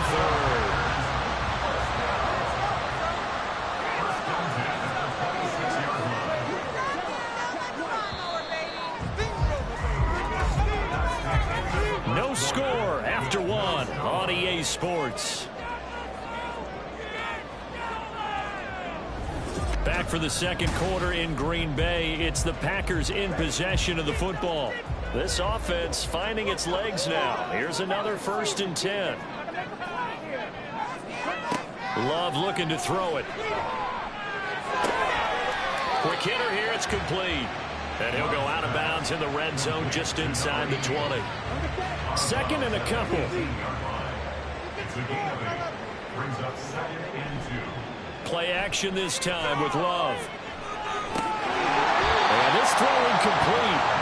And the defender all over him that time, but it's going to lead to 3rd down. They'll come to the line, needing only 2 yards to gain the 1st here. 3rd and 2. Love with it. Throw caught by Musgrave. He's going to be a yard short. Needed 2, but only got 1. 4th down. A short gain that doesn't get them the 1st down brings up a 4th down situation. Really nice job defensively. They knew where the sticks were. They got the stop before it. On 4th down, Love. And it's incomplete. They cannot convert, and they turn it over. The Packers unable to pick up the 1st. And the Falcons defense stands tall. They'll get the football back. A chance to get some momentum here in the 2nd quarter, getting their 1st trip into the red zone, but unable to get it across. And if I'm the head coach, sure you feel some disappointment, maybe a little bit of deflation there because you didn't get it in, but I'm going straight to rah-rah mode. All right, guys, we didn't get it this time. It's only the 2nd quarter. We'll be back. Let's get it later on. I want to keep this team up. I want them to feel like they've let everyone down. Positive. Got to be positive in this situation. It's too early to think that you don't have a chance to win this game. From the 21, here's 2nd and 6. Straight ahead, it's Robinson. And he'll get only a couple up to the 22. Early down stuff to put this offense in a precarious position. We know the securing the point of attack, especially against the big-bodied guys in the middle of this D, has got to be priority 1. He's going to float this one deep right side. And he knocks the ball away, and it falls incomplete. Zone coverage there, and they were playing deep. That makes it obviously a little bit harder to run by guys. And that time, there's not much of a window to get the ball in there, and it winds up incomplete. So they're forced to punt on 4th as this one's away. Taken right around the 44. 31 yards on the punt there. And the Packers will have a short field to work with here as they take over 1st and 10. The Green Bay offense now about ready to take possession here. We sort of suspected that the elements might wreak havoc on both of these offenses, and that's been the case. No points on either side as this drive begins with a 1st down. To pass, here's Jordan Love. Short throw, he's got Kraft. The result, only 4 yards there on the play, and that'll bring up 2nd down.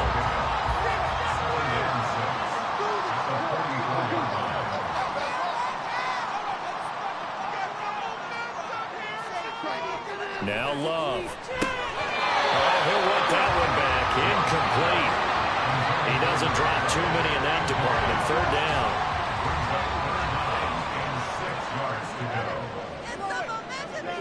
To throw now. Here's Love. And that's going to be incomplete. The contact there enough to jar that ball free. And it brings up 4th down. On now is the Packers punter as he'll kick it away for the 2nd time. And this punt will go out of bounds. I think it'll be inside the 25, and it will. Right at the 24-yard line is where they'll spot it. Atlanta now coming out on the field. And given the elements, this might have been what we would have expected, Charles. Scoreless into the second quarter. The elements have definitely played a part in this game, a big part. And I think that both teams have been a little slow to adjust their playbook and start playing to whatever their strengths are in these conditions. A gain of 3, second down.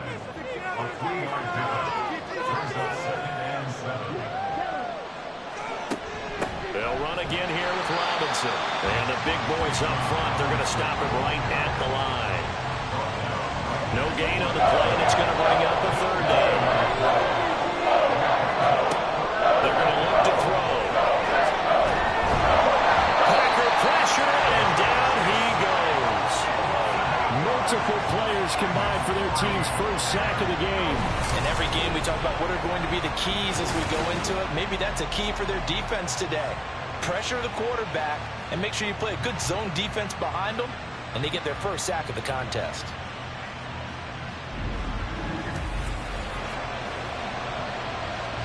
The Falcons send out their punter as the drive goes backwards, so he's on to punt it away. He's been a busy man here in this first half as he gets it away.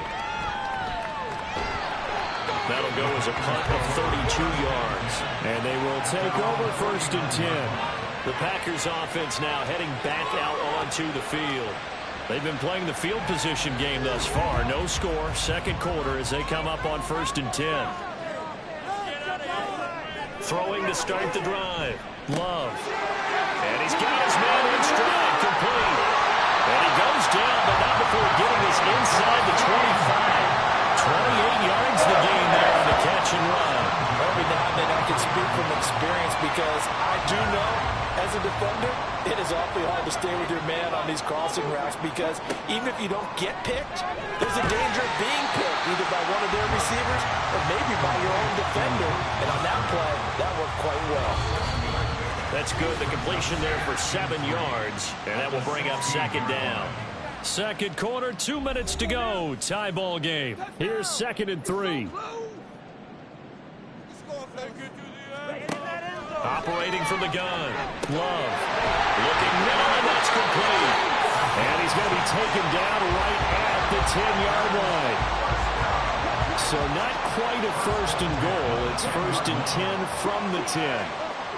Going back to Love.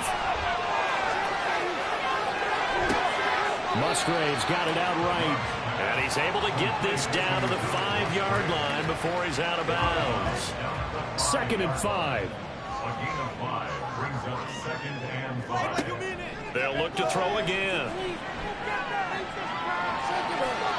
And his pass incomplete. I'm really liking what I'm seeing from this defense because their coverage has been playing at a shutdown level so far. Even backed up late. They're forcing incompletions and fighting to keep them out of the end zone as the first half winds down. Love from the gun on 3rd down.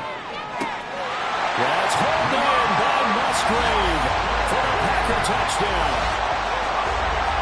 A great effort there. His 6th touchdown of the season. And the Packers post the first points of the ballgame as they take the lead here in this second quarter. No surprise there. 3rd and goal down here. That's where they're going to look for their tight end. Yeah, you want that big guy running his routes because it doesn't matter who they covered him with. If it's another big guy, he might use his bulk against him. If it's a shorter defender, he might go over the top. Either way, you tend to find a little bit of a mismatch in that area. The point after, no gimme in the snow, but it's up and good. And it's now a 7-0 game. Taken at the goal line. And his guys will get the football right at the 20-yard line. Here comes the Atlanta offense now ready to take over here. And now with still more than a minute to go in what's been a tight game, you figure we'll try to see them move the ball downfield. And remember, they get the kickoff to start the second half, so this is a golden opportunity for them to go down there and put up a couple of 6s. Back-to-back, what a momentum swing that would be. Yeah, you might be able to get a 2-for-1 without ever even giving up the football. And this will be caught by his big wide receiver. Now the Falcons going to use one of their timeouts. They'll look to throw here on first down. Firing quickly here, and that's complete. And this will be stopped at the 44. That one good for 7 yards. He decided to run a hitch route. It really helped to have a guy who could turn it loose. And, boy, he rifled one in there on that one. Not much run after catch, but it worked really well. Over the middle into traffic, and that's complete. The Falcons going to use the second of their timeouts as they stop it with 28 seconds to go in the first half of play. A man over the middle, and it's complete. And they're going to have a first down, and they're in field goal range as well as they're down inside the 20. Back to throw again. A throw left sideline falls incomplete. And here you're down in the red zone. You need to be smart, not force anything. So that's a wise decision to just get rid of the football. And his kick is right there. It's good. So he's been automatic to this point of the season, and he connects on the field goal there. And what a luxury it is to have a kicker you can depend upon, partner, because he hasn't missed all year long. Converts on that one as well. And kudos to you. You didn't jinx him.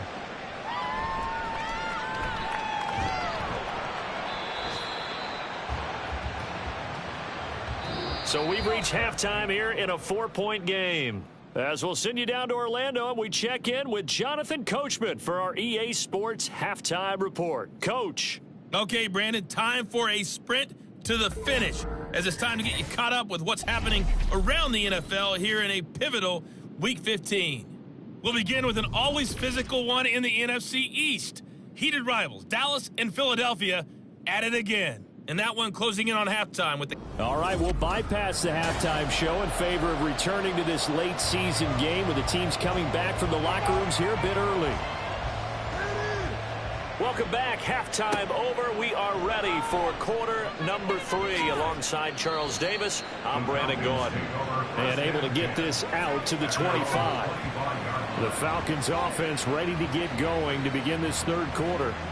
Well, Charles, we saw a pretty entertaining first half, close ball game. Remember there toward the end of the second quarter, the opposition scored to take the lead. Now we'll see if these guys can get a score of their own to regain that lead. Yeah, they want to have that type of a response, don't they? Because they want to find a way to take control of this ball game one more time. Gauntlet's been thrown down. They want to see if they're ready to answer it.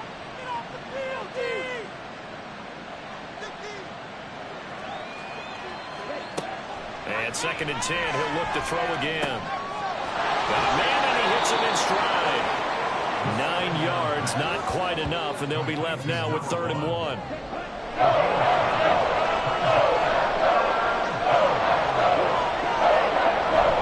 Robinson will try to pick it up, and he's going to have the first down yardage to the 35. I like his focus there because he wasn't thinking about breaking that one big. All he thought about was, I need one. Let's go get that. Ended up picking up 2. On first down, he'll drop to throw. It's caught on the right side by Robinson. And he'll be brought down right at the 45-yard line. They still need about the length of the football here, maybe a little less as they come up on 2nd and inches. Option play, here's Robinson. And he'll be brought down right at the 45-yard line. Only a gain of a yard, but that's all they needed.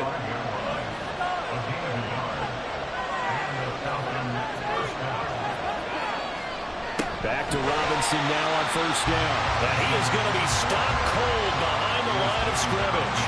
2 yards the loss, 2nd and 12. I think it's pretty evident. We can say what a difference a week makes. Last week, he ran pretty much wild, didn't he? Did pretty much what he wanted to do. But this one, they stopped him cold. That, to me, that's good scouting and even better execution. Yeah, and they stopped him behind the line right there. They obviously watched the tape a few times and made some adjustments. Now play number 8 on this drive, and they need 9 yards to pick up the first on 3rd. A throw there, but that's going to wind up incomplete. And so many times we look at the opening drive of the third quarter as a tone setter, and many coaches do emphasize it. And that's a strong performance there defensively to force incompletion and, more importantly, force a quick punting situation. Fair catch called. It's taken in right at the 20-yard line. There's just a 30-yard.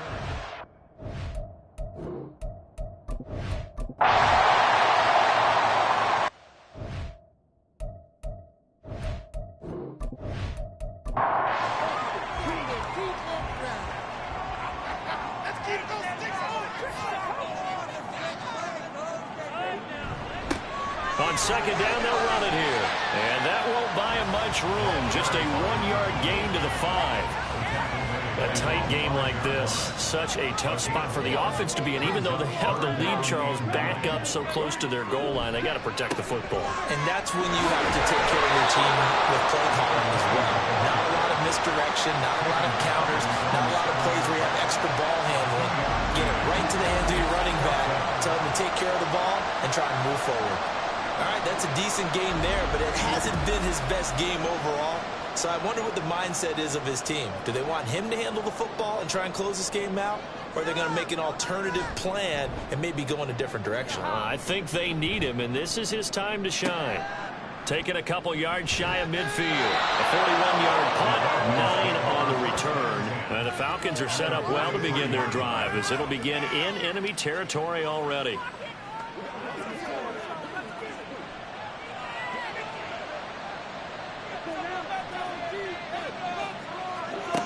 They'll try and start this drive in the air. Short throw caught by Pitts. And he's dropped right at the 40. Gain of 3. Ball on the 40 now. Here's second down and 7.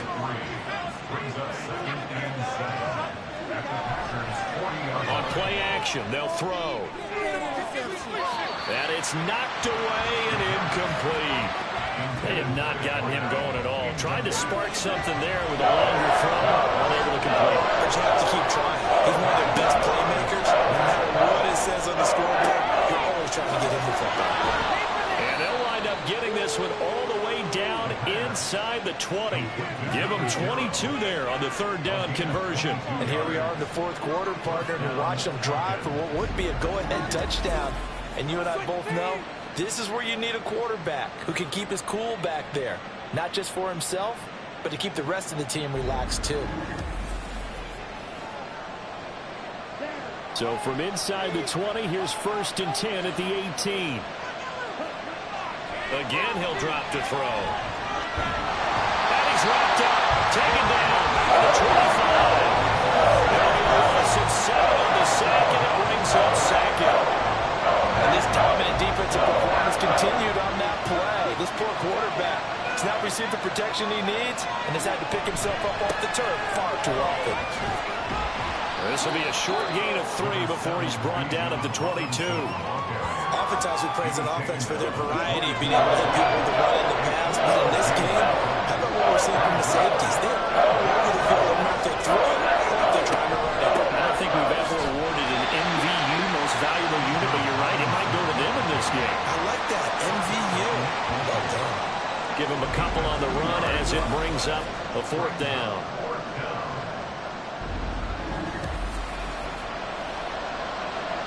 So now one of the biggest kicks of the night is forthcoming. Right hash, 37-yard attempt. And his kick is indeed good. And they'll get it back within a point at 7-6. So with that field goal, this one's now back within a field goal. Maybe not the ultimate result they wanted, but gets them that much closer. This game is unfolding like a really good book, isn't it? Because I feel like there's a few more plot twists yet to be revealed before this one is over. And the decision to bring it out, not a good one, as he's tackled at the 15. And Green Bay getting ready to go as they take the field.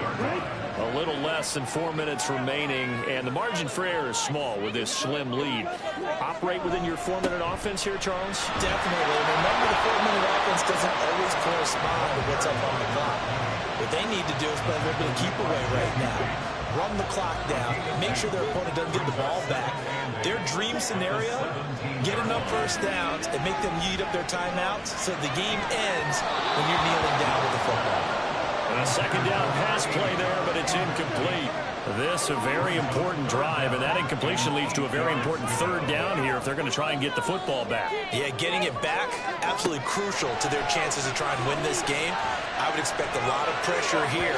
They can't afford to let them continue to get first downs and eat away at the clock. And now the 3rd down throw incomplete as well. Critical play in this football game, because if they pick up the first there, that clock keeps rolling. Has to be a little frustrating for them because they know that if they pick up a first down there and continue to eat away at the clock, really increases their chances of closing this one out. Now they're likely going to have to give the football up and sweat it out on the sideline. It'll be a 39-yard punt, no return, and the Falcons will be taking over 1st and 10.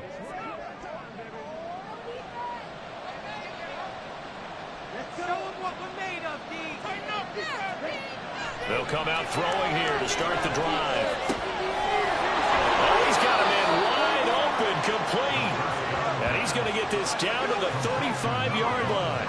That one goes for 24 yards. I got the sense that the defense created a little momentum for them there, didn't it? Did their job, forced the punt. Now, nice start to the drive. Offense has to do their part. Yeah, they certainly do, but what a great start for them. They got to go thank the guys on D. They'll look to throw now on 1st down. Well, that one drops down, incomplete. Good coverage there, forced the ball free, and it's 2nd down. 2nd and 10 at the 35-yard line. He'll look to throw. And that falls to the ground, incomplete. A nice job of bodying him up defensively, and now it brings up 3rd down.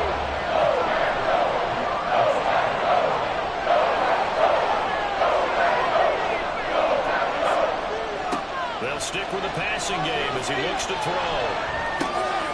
Work in the middle of the field, and he's got a man complete. And he's got a 1st down as he's going to be taken down. But a very nice pickup there just in front of the 2-minute warning. So it's Falcon football as we welcome you back. Plenty of time. All 3 timeouts still remain. Here's 1st and 10 now. Throwing the slant pattern here, complete. And a good gain here of 9 from the 19 down to the 10. Here's 2nd and a yard. He's back to throw. To the goal line, but it's incomplete. This secondary as a unit, they've worked really well together in this one, especially late. A lot of cohesiveness, a lot of communication, and some great athleticism. They're playing so well now, a nickname is sure to follow. They're going to have to name this whole unit soon. And he will have the 1st down inside the 10 to the 9-yard line. That's quite a spot there for his first carry of the game, but obviously they had plenty of faith in him, didn't they? No question about it. And here, why not go with the fresh legs? Able to push forward, pick up that 1st. And now a throw on 1st down there, but it's incomplete. Limited time left on the clock after that incompletion, so I think both sides are going to savor every second to prepare before the next snap. Because once the ball's in motion, it may be a non-stop push to finish this drive off. Everyone better be on the same page right now, because I think they're going to try to get several plays up in quick succession if they can. Ball at the 6, 3rd and goal. And he'll take this one down inside the 5 to the 3. Now the Packers going to go ahead and use the 2nd of their timeouts. That'll leave them with just 1 remaining in this 4th quarter. And this one is right through. And with a little over a minute to play, they have taken the lead. Big kick right there to give them the lead in the 4th, but there is still time left for a final drive. Did they score too soon? Post-game will tell us, right? Depending on what happens on this drive, that's how we'll analyze it. If the other team scores, they scored too soon. If they somehow hold on, they manage the clock exactly right. So here's Love and the Packers. Down 9-7. A little under a minute to go. Needing at least 40 yards, you'd have to think, to have a shot. Love. Caught on the right side, Reed. And he gets this up just shy of the 30 to the 29 before he's out of bounds. They come up now on 2nd and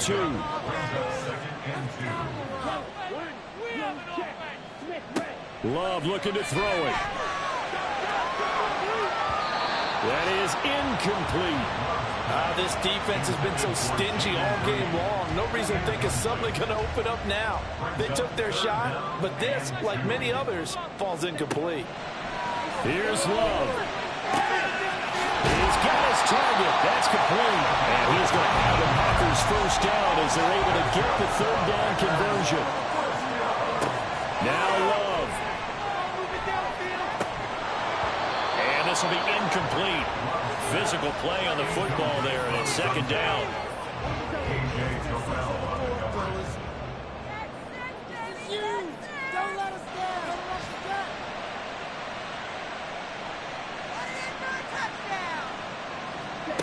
Here's Love. Throwing left side, it's complete. And the clock will now stop as a timeout is called with 5 seconds left. So it's all come down to this for Anders Carlson. Now the Falcons going to use one of their timeouts. It's just their first. They've got 2 more to use here in the final stages. So now this one's going to rest on the foot of their second-year kicker. This a long one in the elements here in the snow. And this one is right down Broadway. And it's celebration time on that sideline as they have taken the lead in the final seconds.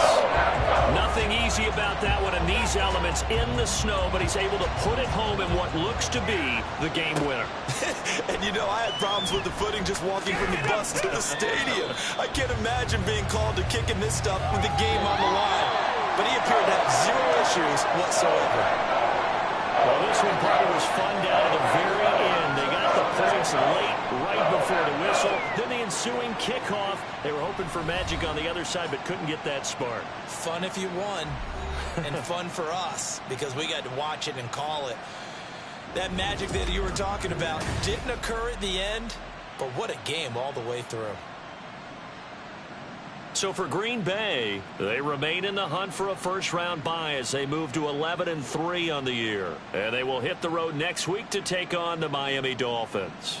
Meanwhile, for Atlanta, their playoff hopes take a hit as they drop to 7-7. And they'll try to turn things around next week as they have a matchup in New Orleans against the Saints. I'm Brandon Gaudin. Certainly have to thank Charles Davis, my broadcast partner, and our entire crew. We'll catch you next time right here. It's the NFL on EA Sports.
Choose the team you want to start your franchise with.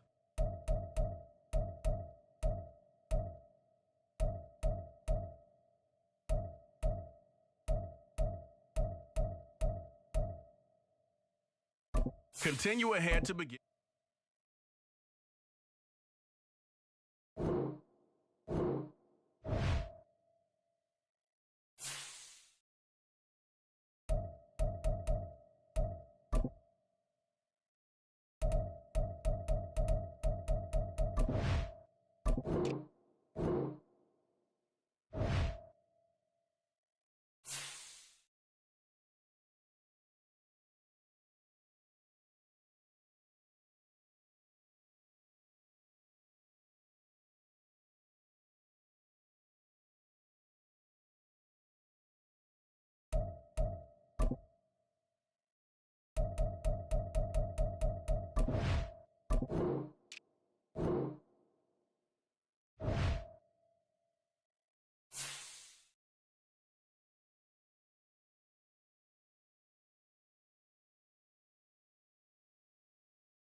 It's the NFL on EA Sports. And coming up, we'll see Justin Jefferson. Always staying busy, he's your league leader in receiving yards. It's the Vikings and the Texans, and it's coming up next.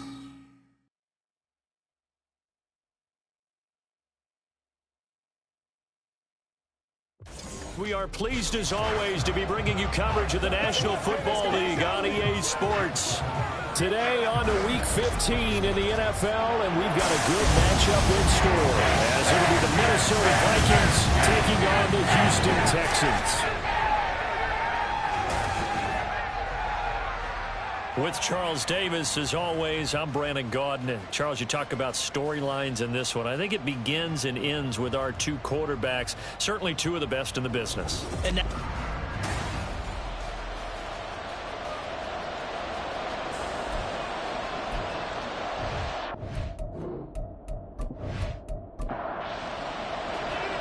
we are underway from NRG Stadium in Houston.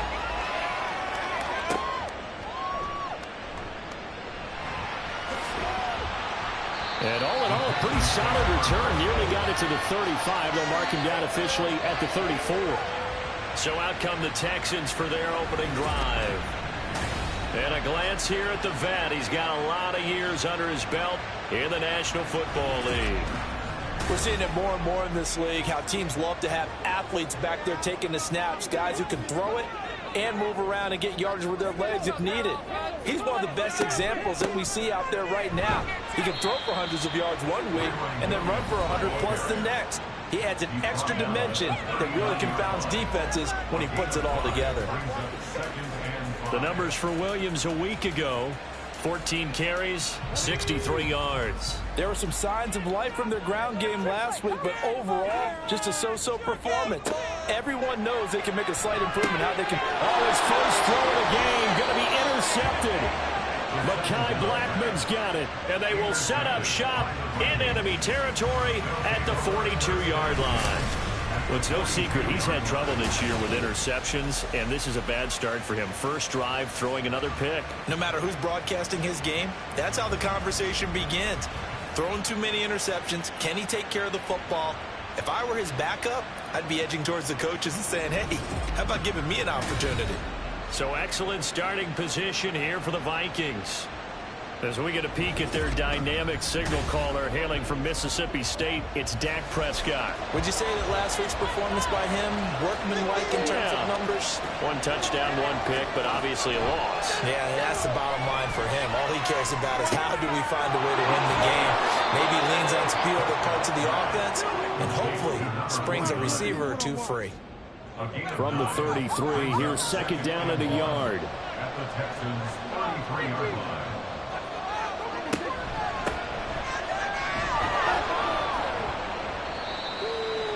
The numbers for him from a week ago: 20 carries, 73 yards, and a touchdown. Nice solid showing from him last week. Didn't blow the roof off with his numbers, but certainly had a quality day and produced when called upon. From the 32 now, here's 1st and 10. Now Prescott. And his throw's going to be incomplete. The Vikings sit 7-6, a game over 500 on the year. Charles, they were losers last time out. What do you think they need to do differently here? Well, I don't think it needs to be as drastic as burning up last week's game tape or not watching it, but the attitude has to be what's done is done. Let's move on. Put that one behind them, galvanize themselves, and go forward and get a win in this one. 3rd and short yardage, Prescott. Well, he tries to force it in, and it's intercepted. And the Texans are going to have the football here at the 18-yard line. So consecutive interceptions here early on in this one. Maybe setting the tone, Charles, for a game where the defense will take center stage. And don't you think that both offenses are really catching a bit from their coaching staff about avoiding these turnovers that we've seen early? I think both teams are trying to find an advantage. We know that. Can one of them break away and take control of this game? Out now comes the Houston offense as you take a look at the playoff picture in the AFC. And they've got to be breathing a little bit of a sigh of relief. The first time you throw the football winds up being picked, but fortunately for them, it does not lead to points. So that tells you about team football, doesn't it? Everybody gets together. Here he goes, right side. Fighting his way through contact. A huge play there for Houston. 52 yards. And Charles, with that completion, I'm told that puts him over 3,000 yards passing now on the campaign. And Brandon, nowadays, your leader's usually closer to 5,000 yards on the year, but still, 3,000 yards, a good season.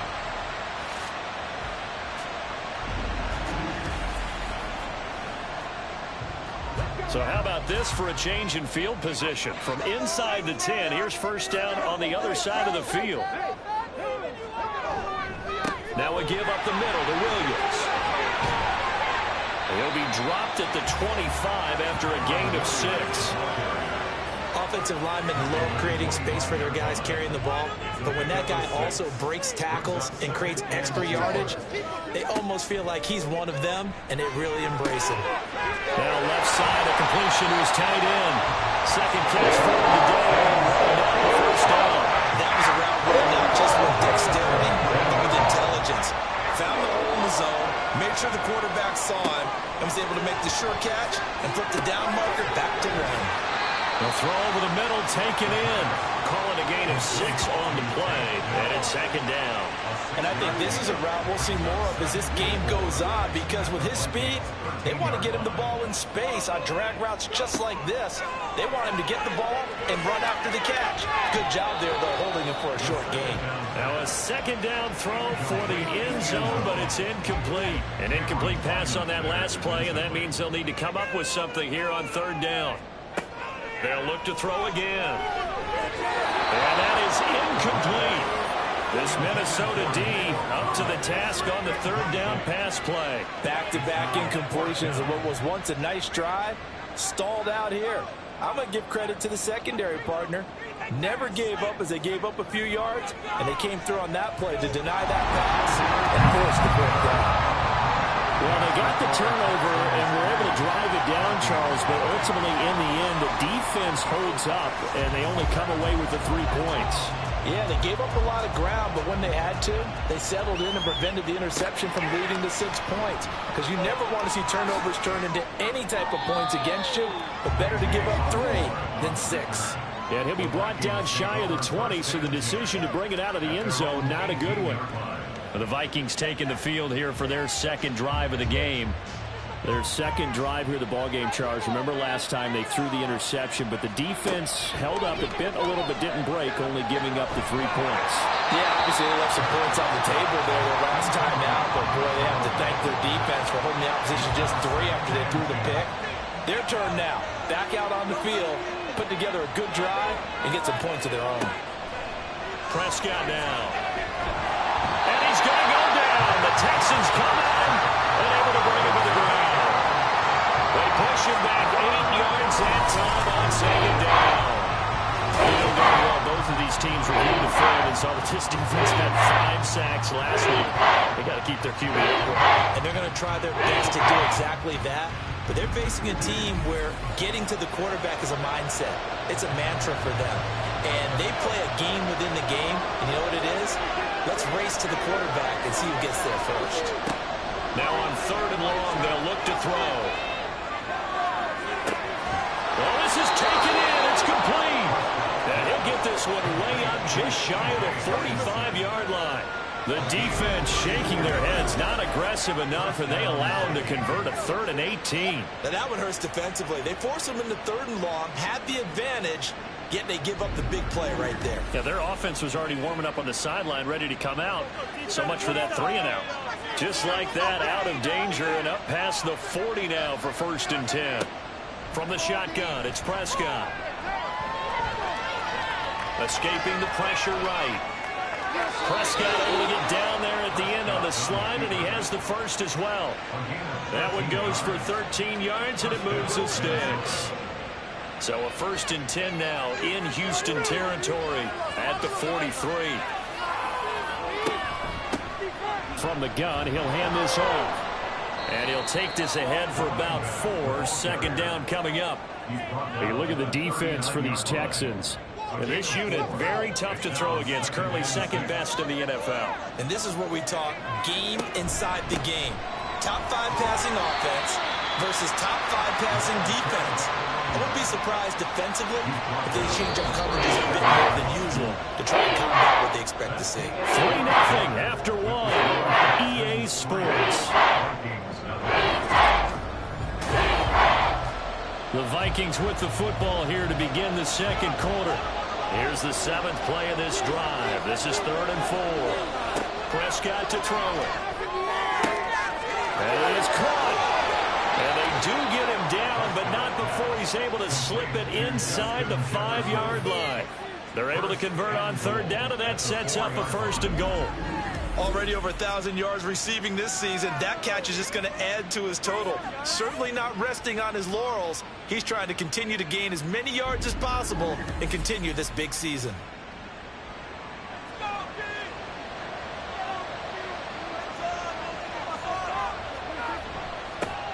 They'll try and run for it on 1st and goal. And he will take this one into the end zone for a Viking touchdown. A great play there. His 5th rushing touchdown now on the year. And the Vikings have taken the lead. Nick Folk for the point after.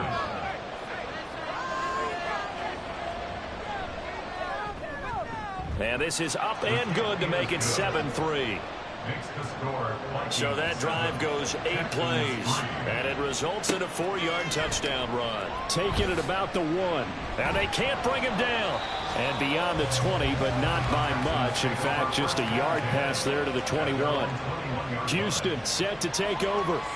Their drive last time, it stalled out. They were forced to take the short field goal. And the key phrase, you nailed it. Forced to, because you know coaches look at these short field goals as a last resort, right? To them, that's not how drives are supposed to end. You're supposed to put 6 on the board. That's a consolation prize. Like going to the county fair, you don't get the big stuffed animal on that one, do you? No, you don't go top shelf. That's bottom shelf material. Williams going to get it again on 2nd down. And he'll be upended at the 28-yard line. Just a 3-yard gain there. They'll come up now 3rd and 3.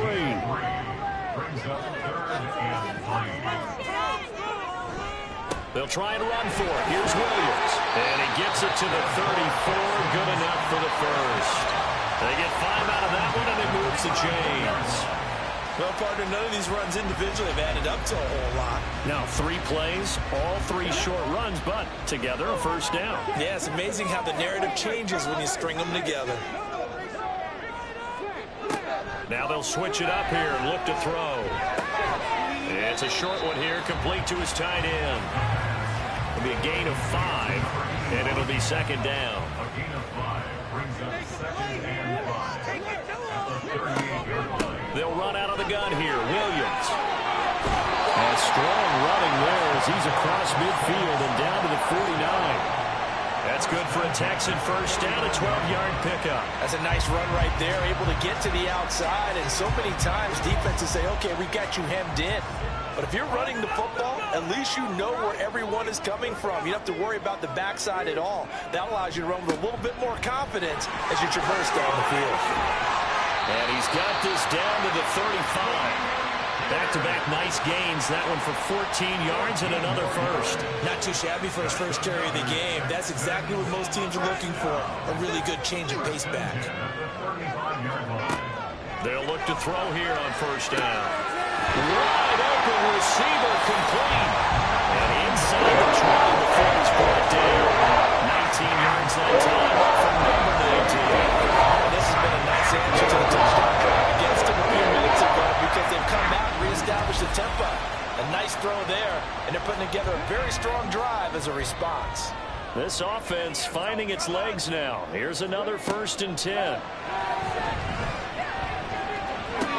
That's complete. It's Collins. And he is out of bounds, getting it down to the 10. It'll go down as a gain of 6, and that'll make it 2nd down. He'll look to throw. This will be caught at about the 6.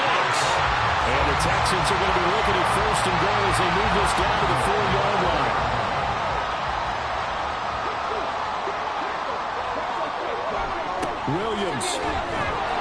to take this down just short of the goal line. He got 3, but could not get the ball over the chalk. Give him 3 on the gain there. 2nd and goal.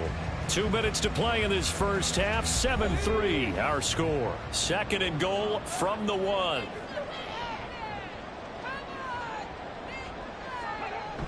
And they'll let the fullback try and take him home.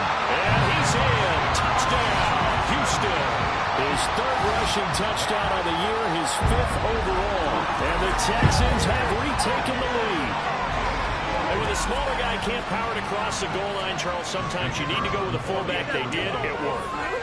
What's that thing about force and mass? How's that? Oh, yeah. Force equals mass times acceleration. Oh, that's big-time stuff. That's from the same guy the apple dropped on his head. Point after, right down the middle. And the lead is now 10-7. Now K.J. Osborne. And he returns this to the 22. And now out comes Minnesota. As this offense comes back out here, Charles, they're trailing in this ball game. And they've been on the sideline for a while. They did score their last time out, but they just had to watch that long, sustained drive, so we'll see if they can shake the rust off. Yeah, and that's always a question. And his early struggles continue. Here's another one intercepted. And his guys are going to get the football at the 23-yard line. Oh, timing is everything on a run like this. He tried to drive that football into a tight spot. And if you're a little early or a little late, chances are there's going to be someone there. And sure enough, this one's going the other way. Out comes a Houston offense as they get set to take over here. And now following that turnover, they've got an opportunity here to try to cash in with good field position before intermission. They'll come out throwing here on 1st down. And that is incomplete. Well, the coverage a little too good there, and it's 2nd down.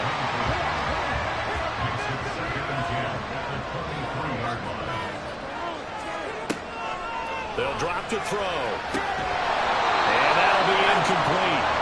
Took a pretty good shot as he tried to pull that one in. Couldn't hang on 3rd down.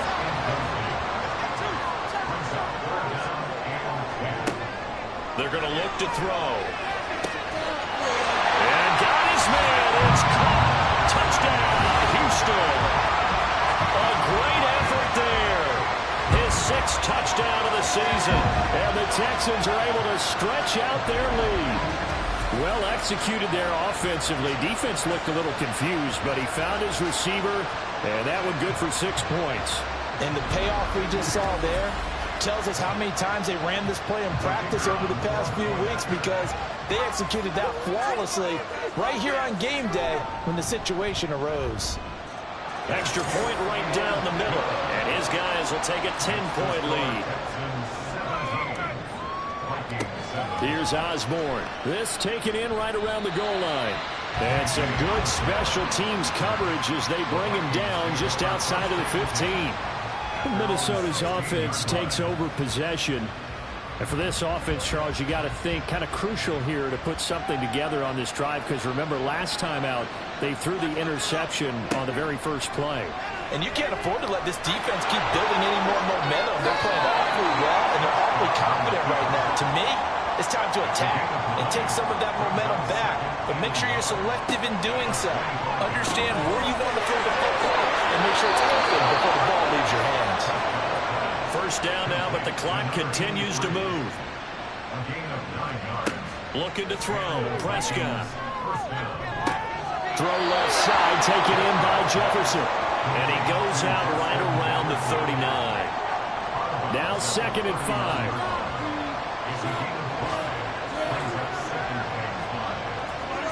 Now Prescott. Going underneath, he's got Hockenson. The Vikings going to signal for the first of their timeouts as they get the stoppage with a little over 50 seconds to go in the first half. Now throwing on 3rd down there, but he cannot connect. Sometimes the game is pretty simple. Put a few extra defensive backs on the field, give them nowhere to throw the football, force the incompletion, and get off the field on 3rd down. He punted 4 times in the loss last week as he gets this one away here. And he didn't quite have the backspin on that one. It hits at the 4 and continues into the end zone. It's a touchback. The Texans with the football here late in this first half. And with a 17-7 lead, maybe they're just looking to get into the locker room. This one swung out to Williams. Now the Texans will burn the first of their timeouts as they stop it here with just under 40 ticks to go in this first half. Finding Williams once more, complete.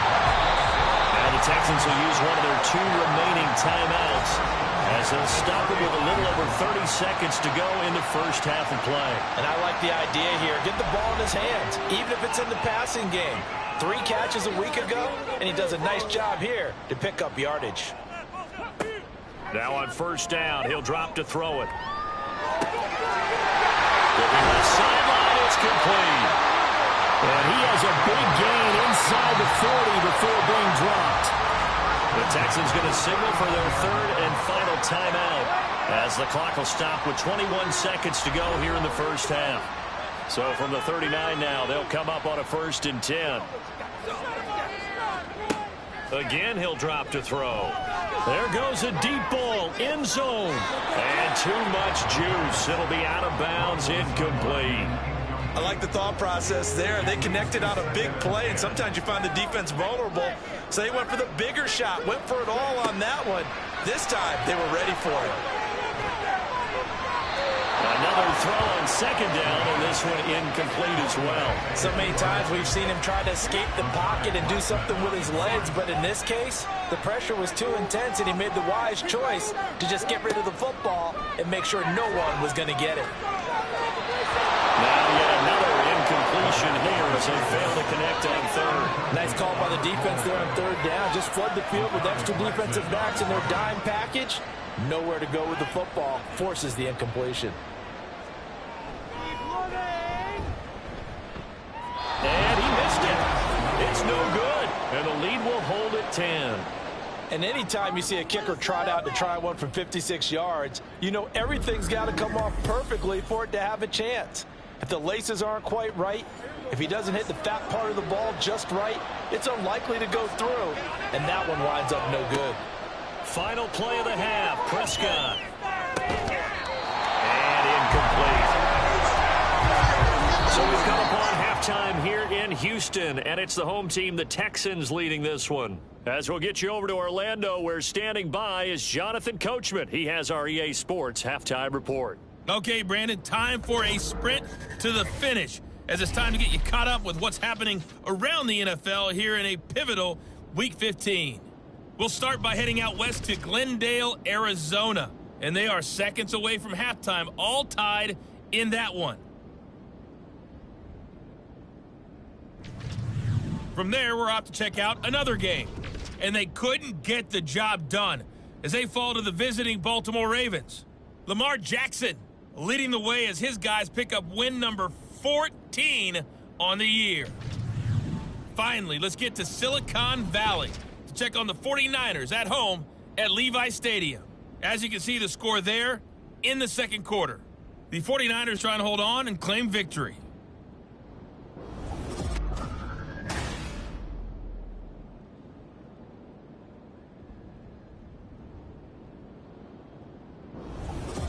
We were certainly treated to an entertaining first half.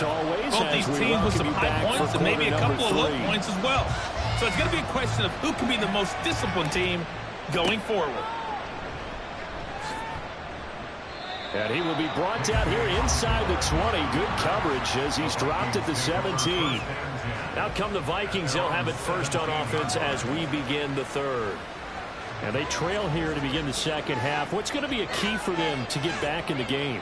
I think they're right there, and I think this game is still up for the taking for them because we always talk about turnovers. They had 2 of them in the first half, and once you start talking about if you have 3, 4, or 5, you know it's beyond difficult to try and win a football game with that. Those have to be eliminated. If they take care of the ball, they've still got a shot. And he'll take this to about the 24, a gain of 3. But it's not time to get them established, but in my estimation, they've got to pick up the urgency here. They've got to get quickly in and out of the huddle and run off much more plays. He's got his target. That's complete. And he will have a Vikings first down as they're able to get the third down conversion. And that's one of the better plays we've seen this offense put together so far. They haven't been able to get on track much at all. But listen, they're only down a couple of scores with the rest of this quarter and the entire fourth remaining. So, stranger things have happened.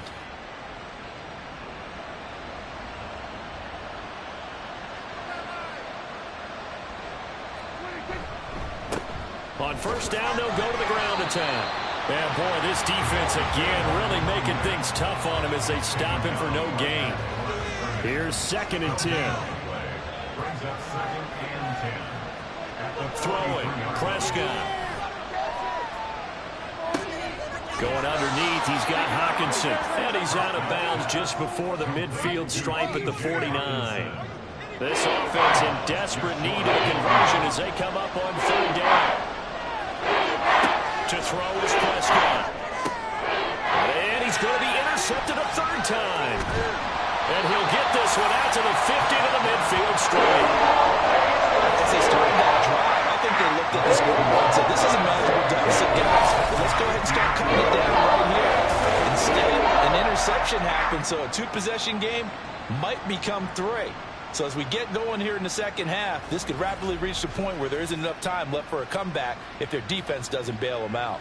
Here's the Texans offense now, readying for their first possession of the second half. They'll have good field position at midfield following the turnover as they start with a first down here. Now a play fake here on first down. That's a short one here, complete to the tight end. And a 6-yard gain gets him right around the 43. Line of scrimmage, the 43 on 2nd and 4. Here's a play fake as they set up to throw. Over the middle, it's complete. And he's taken down inside the 30. He has a first down, and that catch will also put him over 100 yards receiving now on the afternoon.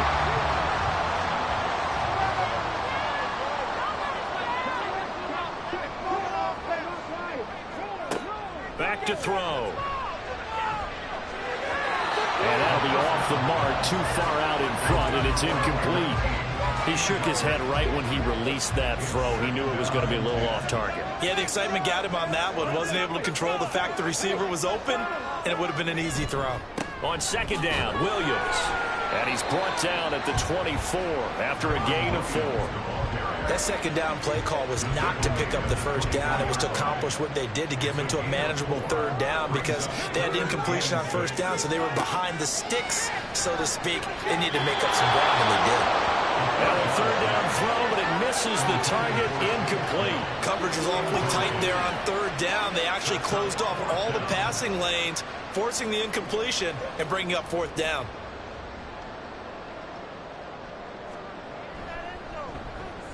And his kick is good. And that will open the lead up now to 20-7. Whatever was said in the locker room during the break must have worked. They forced the turnover. They didn't get the touchdown, Charles, but it does translate into 3 points to begin the second half.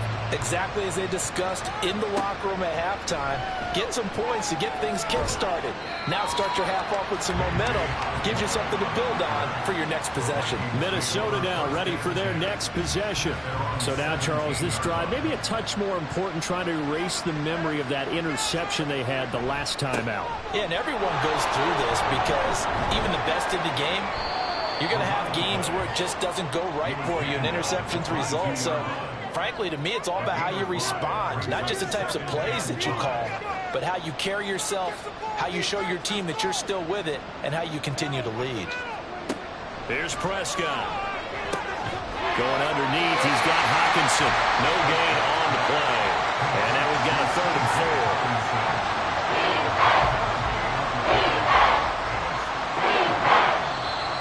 Now we've got movement up front. And I think this is going to be on Minnesota. Rashawn Slater, first-round pick in 2021, guilty there. After the false start, sets up a 3rd and 9. Now Prescott.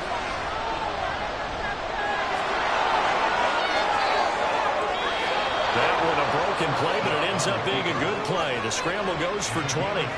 He certainly isn't looking at the scoreboard out there because, to me, all he's concerned about is analyzing the field and making most of the time left in this game.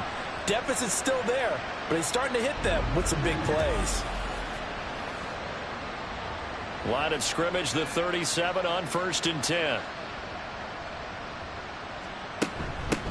And they'll run on the inside handoff.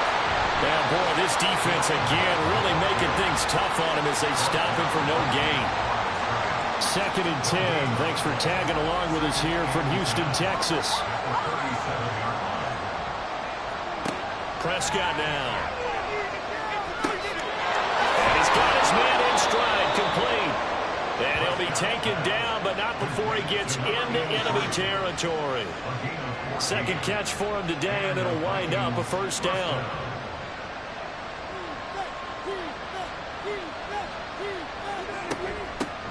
From the gun, they'll try to run it. And he can only manage to get a couple.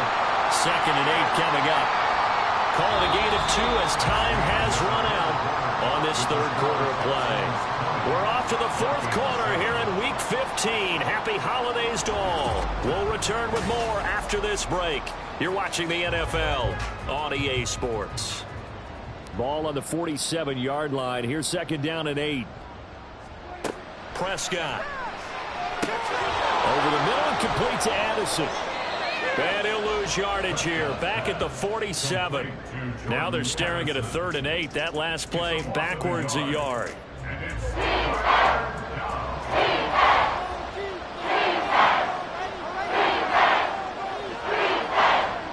Here's Prescott. And the throw there going to be incomplete. And the calmness of how he played the ball. He had no panic in his eyes. His after arrived. Tracked it from the moment it left the quarterback's hand. And that's just where he needed to be to knock it away. Desperation time. Prescott on 4th. And he bats it away, and it falls down incomplete. The Vikings unable to convert here on 4th. And this Texans defense stands tall. So they really needed points here in a 2-score game. Could not come away with anything there on 4th. And while we know they're a little bit discouraged here, they can't check out of this game. You and I have called a good number of games over the course of our career where we've seen these types of situations. Teams get the ball back, and that miracle does occur. So they can't let that dream go just yet. They have to get stout on defense here. Yeah, right now really hoping for a turnover. Now here's a pass on 1st down that's knocked away and incomplete. After the incomplete pass, here now is 2nd and 10. They'll set up to throw. The Vikings after it, and they get there for the sack. It'll go as a loss of about 6, and now it brings up 3rd. Brings up 3rd and 16.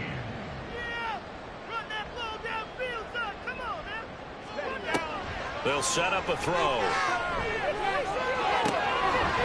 Looking left side, and it's complete. And he is going to have the Texans 1st down as they're able to get the 3rd down conversion. But when you're up by 2 scores in the 4th quarter and you're going to throw the football, expect to see a lot of man coverage because usually what comes along with man coverage is pressure.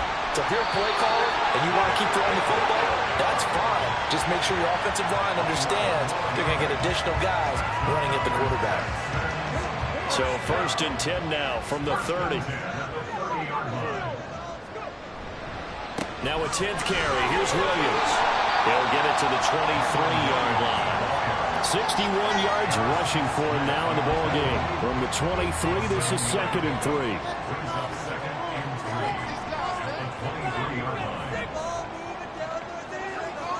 They'll look to throw. And a quick throw here, that's complete. 6 yards to pick up, and that's a 1st down.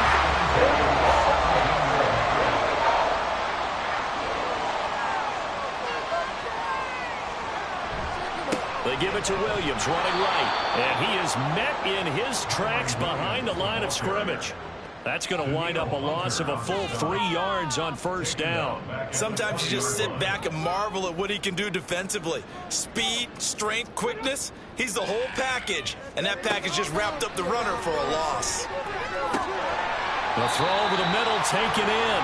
It'll go as a gain of 4. And that's going to set up a tough 3rd and 9. One thing you're hoping for when you run drag routes, you're able to hit a receiver in stride, and he can pick up a lot of yardage after the catch. But in this situation, the defense was effective, able to stop him before he could get a good head of steam going. Man, this play gets blown up. They'll lose yardage back at the 17. A loss of a yard, and it brings up 4th. An interesting and intriguing decision there defensively because they kept extra DBs on the field despite seeing the multiple tight end look that came out for the offense. I thought they were going to switch out of it. I didn't know if they felt they didn't have time or what the case was. Well, in any event, the extra speed allowed for great penetration as they stuffed that one behind the line of scrimmage. And his kick here is good. And that will extend their lead even further. So all things considered, that's not the final nail, but it does make things exceedingly difficult now on the other side.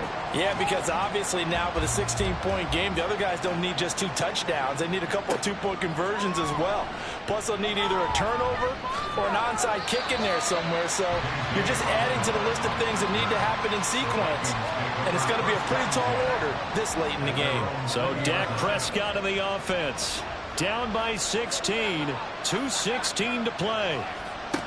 Prescott looks to throw on first. Middle of the field to Jefferson.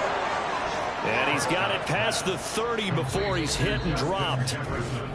2 minutes left to play in this football game here on EA Sports. So the Vikings in possession of the football as we get you reset. They've got a 1st and 10 as they search for a late score. Prescott on first down. And his throw is incomplete. Well, they certainly have trouble blocking this defense through 3.5 quarters, so I expect it to get any easier now. You know they're going to be sitting back and waiting on everything, and they force an incompletion there. Now Dak completes this to Jefferson. And he's going to be out up around the 45-yard line. All 3 timeouts remain, but they've got to score quick. It's 1st and 10. Prescott. And he's got this to Jefferson. And he's going to get this down to the 35-yard line. They'll come up 1st and 10 here. Now Prescott. And this is intercepted, and that should do it. And the Texans force the turnover. They'll take over at their own 27. Well, smiles and high fives on that defensive sideline. That interception will count off. It was truly a tremendous performance. Yeah, if you can hold a team to 7 points in the NFL, that's the kind of day that you feel really good about. Now, I do know a few guys are going to think to themselves, held them to 7. If we'd made one more play, could have had our shutout. And now out comes Houston. And a few kneel downs should just about do it. Now, defensively, they do have all 3 timeouts, but very little reason to use them at this point. We've got to have 2 hands on the football here as they run on first down. Holding offense.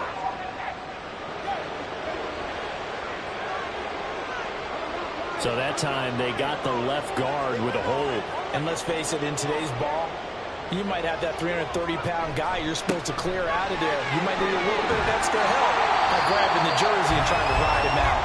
The Vikings going to signal for the first of their timeouts as they'll talk things over prior to this upcoming 2nd down play. And he'll be brought down here at the 28. Now the Vikings will use the 2nd of their timeouts as it comes with 1:15 left to go in the 2nd half. Now throwing on 3rd down there, but he cannot connect.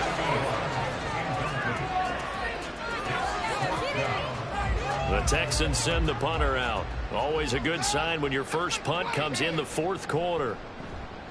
He was called on 3 times in the win last week as his first one here's away. The return is Osborne. So a good punt, but a solid 12-yard return.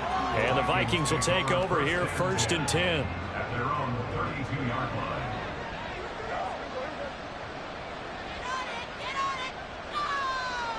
Show them what we're made of, D. What's the middle? Here's Dak. Quick hitter here, it's complete. And he's able to take this one up to the 35-yard line. Here's a 2nd and 7. To throw, Prescott. Under pressure, and the Texans able to get in there for the sack. This crowd turning up the decibel level. It's 3rd and long. A throw there, but that's going to wind up incomplete. Another throw there off the mark, and obviously he's battled all the interceptions. Things just haven't been true to form for him. I don't know, what do you think's going on out there, CD? That's a great question, and my suspicion is he's been coached really well to not show that he's having a problem. You know, they always tell you no matter what, you keep throwing the football with confidence. But we're not seeing a confident thrower right now. He's off balance, the passing game's off balance, and the defense is taking advantage. The D can only stop it one more time as they take the knee. And a timeout coming in. This will be their final one with 10 seconds remaining.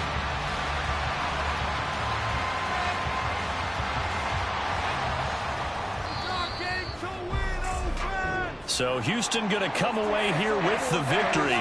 And it was their defense that really made the statement after the break. They pitched the second half shutout. Yeah, think about the team that just got vanquished. They did score in the second quarter. Do you think they thought at all that that would be their last points of the game? No, but what a second half. The adjustment, whatever they did in the locker room, it certainly worked. It certainly did, and you're exactly right. Whether it was an adjustment, whether it was just more focus on what they planned to do going in, whether they just played better, whatever it was, it all came together in the second half, and no points were allowed. That's a great way to close them out.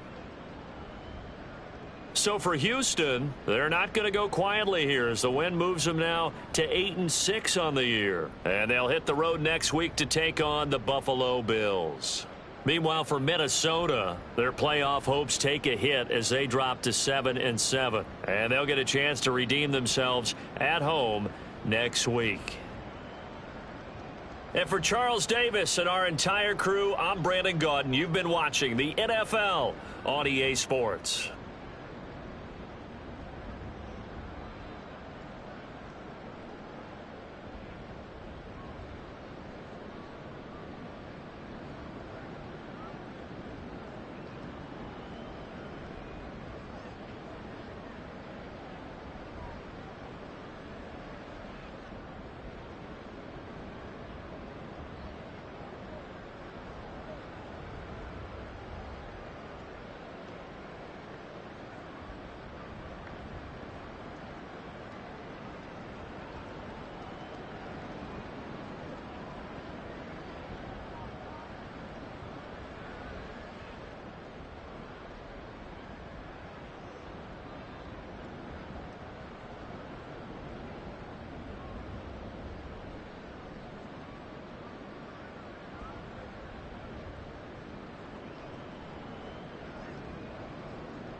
Choose the team you want to start your franchise with.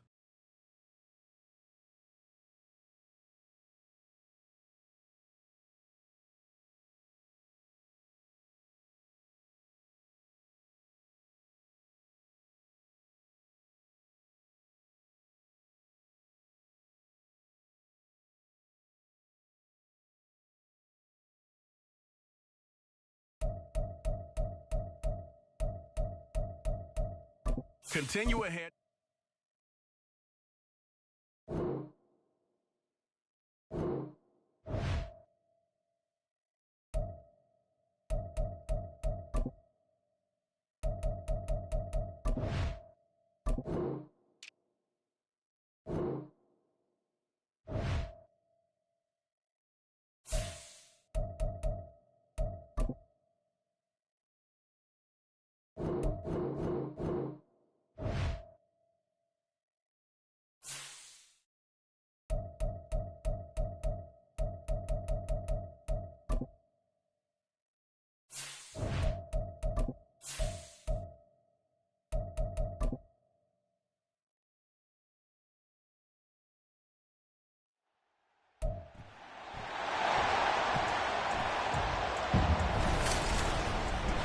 In Week 8, the Saints lost a blowout in their previous matchup against the Panthers. Can Carolina finish the sweep? The answer comes your way next.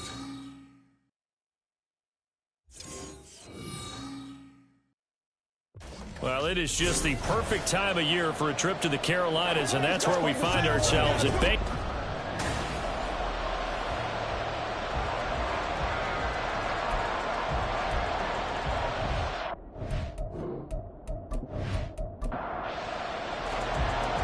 Just about set for football. Blake Grupe is ready to get us started. And off we go from uptown Charlotte. From a couple yards deep, he'll bring it out of the end zone. And tackled at the 21-yard line, so a net negative there of 4 yards. So here are the Panthers now for their opening drive. And a glance here at their quarterback, standing 6'3". And there was a positive in last week's loss. No interceptions thrown by him. But he only threw 1 touchdown pass, and you know he wants that to improve. He might even consider that as part of the reason that they couldn't take the win last time out. I believe we'll see a more aggressive version of him this week whenever they're nearing the end zone. And he is going to lose yardage here. It'll go as a loss of 3 right away, and it's second down. Part of their struggles last week was getting these negative plays on 1st and 2nd down. That's something they have to be wary of as this game continues. 2nd and 13. And his throw here is incomplete. Well, this defense for the Saints, they were excellent a week ago in the win over Pittsburgh. This defense certainly has a lot to be proud of coming off of last week's game, because when you only give up 14 points in a contest, you give your team a great chance to win. The best defense in the league is usually going to average giving up 18, 19 points a game. So to be under that, a terrific achievement. That's a 3rd down conversion of 24 yards there. Nice play. Well, on 3rd down, he wanted to go to one of his most dependable targets, and that's who he found, his tight end there, to pick up the first, Charles. And you use the proper word there, dependable, and sometimes spectacular, because tight ends nowadays, they can do it all. But they're the guys you trust, especially across. And he's taken down here by the Saints.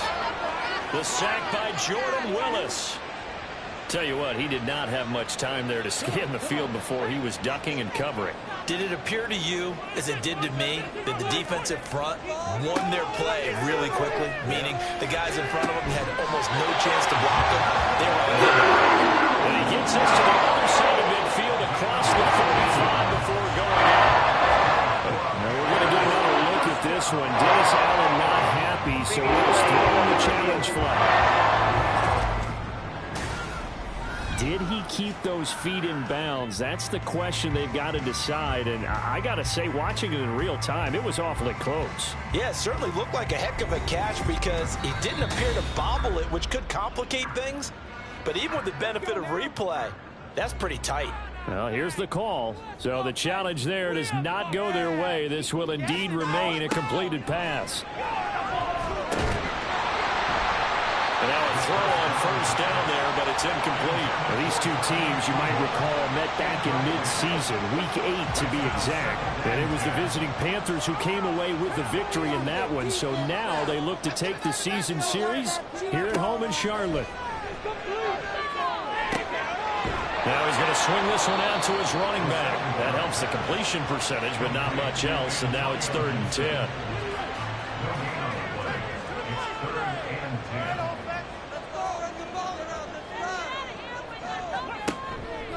The play-action fake. They'll look to throw. A hit as he throws there, incomplete. They're bringing a lot of pressure here already in the first quarter. Already sacked him once. Now they get in there and knock another one away. You think maybe that Tucker rule being gone makes defenses a lot bolder? Yes, indeed. That time, lucky that the arm was going forward. Incomplete pass. And they'll play keep away from the returner as this one will be marked out of bounds at the 13-yard line. Pretty good spot. So here are the Saints with a long field ahead.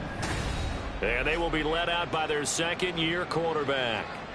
If you ask coaches at any level to design their ideal leader of a team, I think they're going to check every box with this guy. He's got the poise to handle responsibility. He stays calm under any kind of pressure. And he brings out the best of his teammates each and every week. The throw right side is complete here on the first play of the drive. And he'll be out of bounds right at the 40. A good pickup there, 26 yards. A great job pulling that one in from a guy, as we know, who can really blaze. He's got a lot of speed. And that speed can work for him so many different ways. Sometimes he just takes off and goes and just runs past people. Sometimes you get people to back off so far that you can catch everything underneath. But still, at some point in the game, you probably have to make some contested catches, right? Sometimes you have to go up and beat a defender for the football. He has that in his arsenal as well. Showed it right there. Shaq Thompson on the tackle that time. Now we're at the 41, 2nd and 9. They're going to look to throw. They'll get this out to Kamara.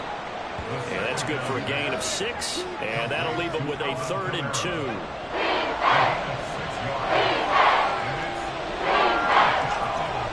Now back to throw.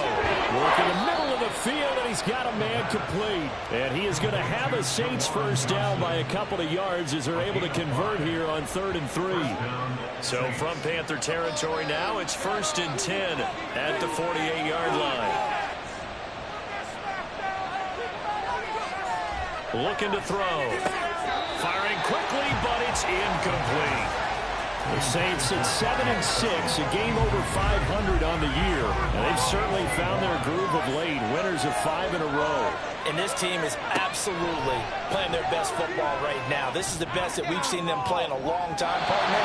Sky's the limit as far as they're concerned. Their confidence really soaring. Now a 2nd down throw for the end zone, but it's incomplete.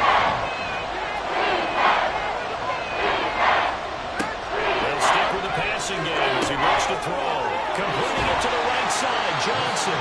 And a nice job there defensively. They get him to the ground short of the first, right around the 42. Give him a gain of 5 on the completion, and it'll be 4th down.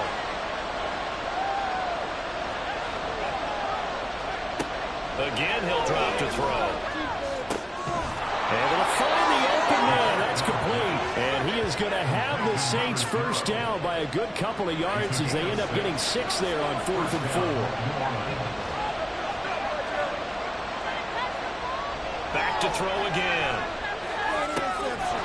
Going down the middle, and it's complete. And he's brought down in the red zone at the 18 after a gain of 18. 1st and 10. But when you're facing a receiver like this, you always come into a game thinking, we've got to put our best corner on it. We've got to find a way to get him off his route, limit his touches. But that plan not working too well on this opening drive. That's already 2 catches for him, and this one good for a first down. They'll look to throw again. Nowhere to turn this time, and he goes down. Sacked back at the 29. It looks like a loss of right around 11 there on first down to set him back on second. A few issues here on the offensive line. Apparently, he got sacked 5 times last week. They got to him here in the first quarter. And I would think that running the ball would be paramount here because it's a different team they're facing, but they watch the film as well. So they'll take many of those same principles and try and apply them in this game to see if they fixed what was wrong with them in the last game. On second down, Kamara pushes past him. And a nice job to break free of one tackle, but it slowed his momentum somewhat, and he's taken down right after.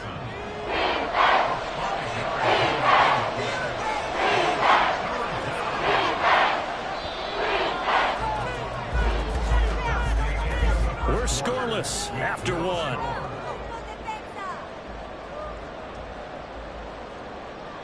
The Saints with a football here to begin quarter number 2. As they've got it with a third down and long coming up. He'll look to throw. And that is incomplete. Strong coverage by Carolina. And on we go to fourth down. Like what I see so far out of this defense because they've been showing their best coverages on third down. So far, only allowed one conversion on a handful of attempts.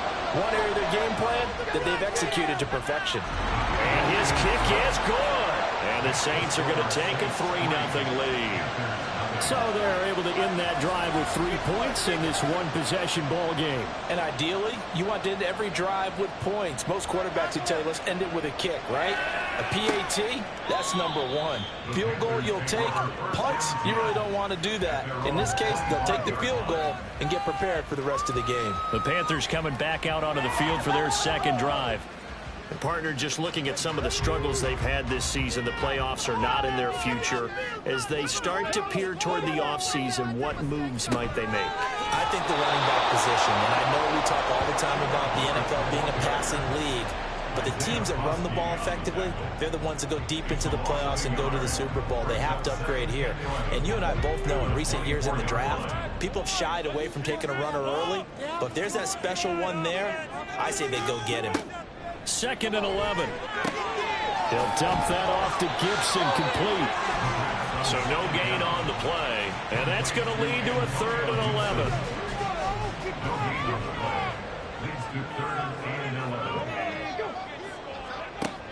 Back to throw here.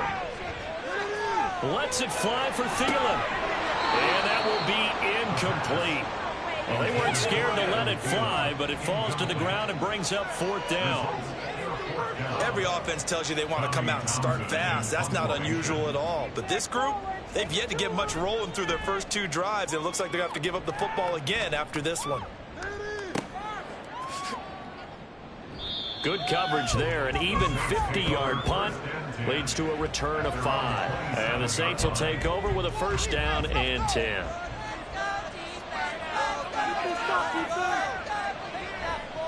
They begin on the ground with Kamara. And able to get this one across the 45 before he's brought down. The drive starting play, a good one. Give him 19. They went counter there offensively, and a couple of defenders were on skates for a second. They certainly were. And you know what offensive linemen love about the counters and the misdirections? Sometimes you don't even have to block the defender. He can run himself out of the play if he doesn't read his keys properly.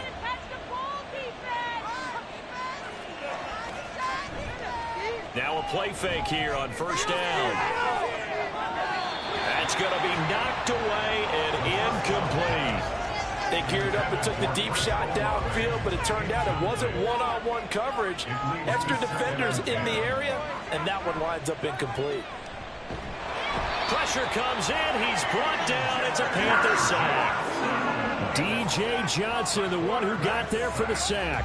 They tried to go with a little play action there, but nobody on the defensive side bit.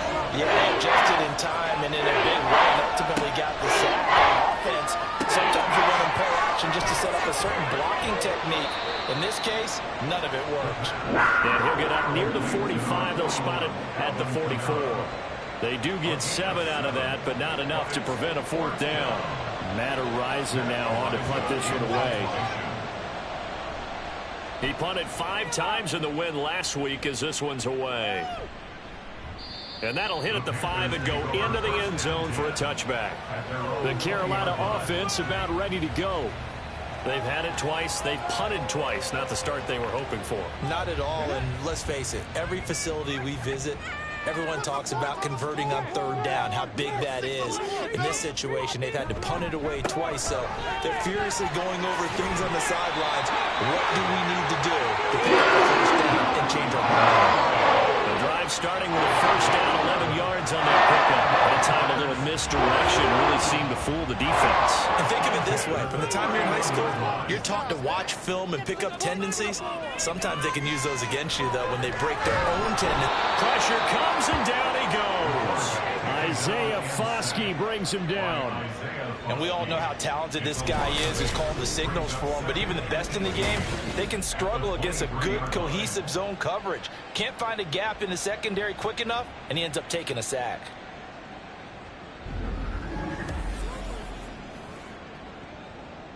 So that complicates things a bit here. 18 yards to go now on second down. He'll look to throw. There's Tremble, the tight end. And able to break one tackle, but then quickly brought down. But a nice little gain. The Panthers on third down. Just 1 for 3 thus far. This is 3rd and 10. Back to throw. Rifles one, and that's going to be intercepted. And a terrific return there. They're finally able to corral him down near the 11-yard line. And I think this is a situation where quarterback coach on the sideline is going to talk to a signal caller and say, listen, it's 3rd and long, and it's still early in the game. Let's not force things here. If we don't feel good about it, let's just check something down and pump the football. Out onto the field comes New Orleans. Following the interception, they're set up nicely here, already inside the red zone, knocking on the door, if you will. 1st and 10. They'll come out throwing here to start the drive. And incomplete, a drop there in the middle third of the field. That'll bring up 2nd down. It's 2nd down and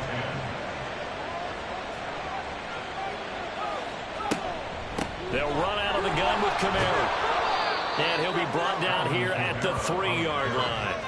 That'll leave them with a 3rd and 2 coming up. They got 8 yards there.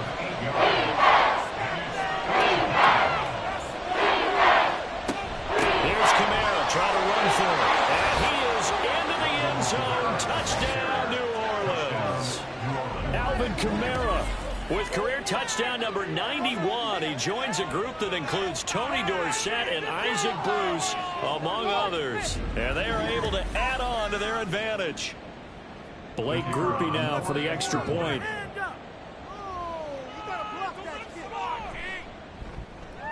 It's up and good, and that'll increase their lead to 10-zip. Scoring summary, 3-play drive. And the capper came from Alvin Kamara on the touchdown run. After the touchdown, here's Grupe to kick this one away.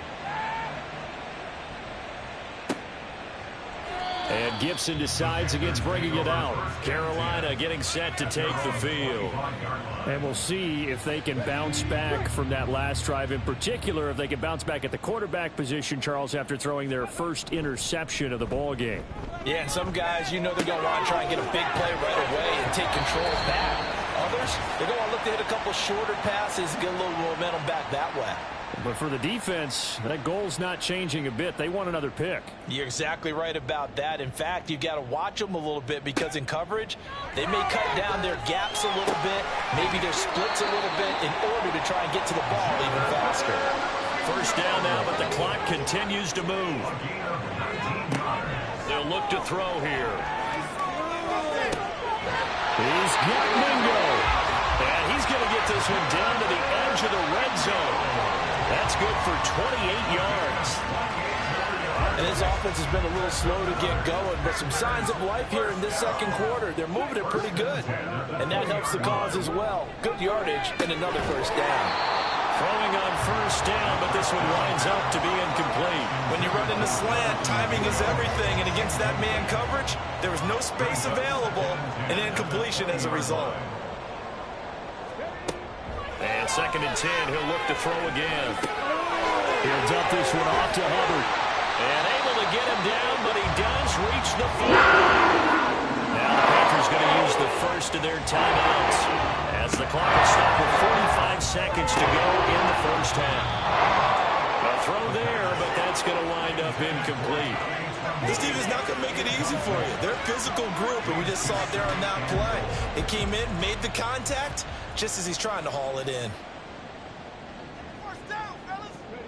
2nd and 5. Touchdown, Panthers. Tommy Tremble, his 3rd touchdown now on the year. And the Panthers get a late score here, the final minute of the first half. The way this one was going, you just got the sense they needed something before half. They've at least got something on the board now. Still trailing, but a good sign. That takes me back to our preseason tour of NFL camps. You remember we talked with that one coach who said his emphasis this year was scoring in the last 2 minutes of a half, heading into the locker room. This hits it right there. Take that momentum, take that good feeling, and take it to the locker room, regroup, and start over. They got it here. They did indeed. A lot of football, full half to be played. The Carolina kick team is out there ready to go, and they kick this one away. This fielded right at the goal line. And not much happening on the return as he'll get this to about the 23. The Saints offense going to head out now late in this first half. And leading 10-7, and they may just want to get this to the locker room.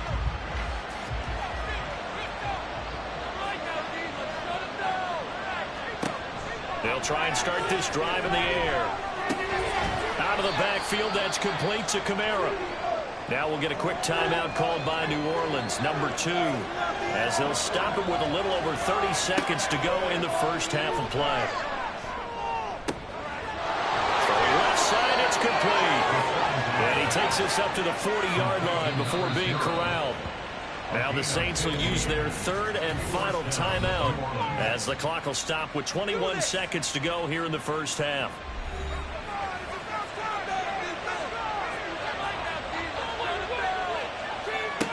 On first down, he'll drop to throw. And he just gets rid of it, throws it away. The wise move there, looked like nobody open. Now 2nd down. 2nd and 10.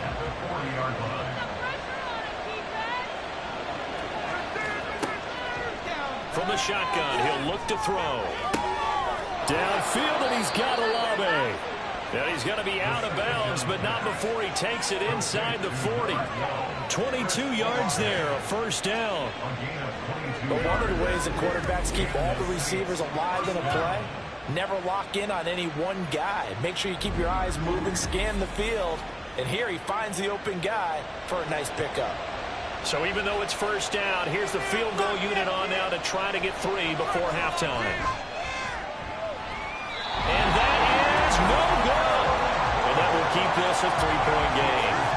Yeah, 55 yards is anything but a gimme. You got to really concentrate on your leg swing and proper technique. This time, though, he's unable to convert. The Panthers out there and ready to begin their next drive. And maybe a chance for a quick completion and then a long field goal try. We'll see. This one left side caught by Gibson. And with just 1 second remaining in the first half, they'll call the timeout. They'll throw now on the final play. He's going to take a shot at the end zone. Why not? And he knocks the ball away, and it falls incomplete.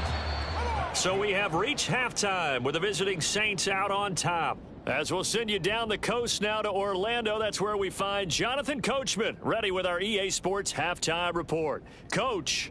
Okay, Brandon, time for a sprint to the finish, as it's time to get you caught up with what's happening around the NFL here in a pivotal Week 15.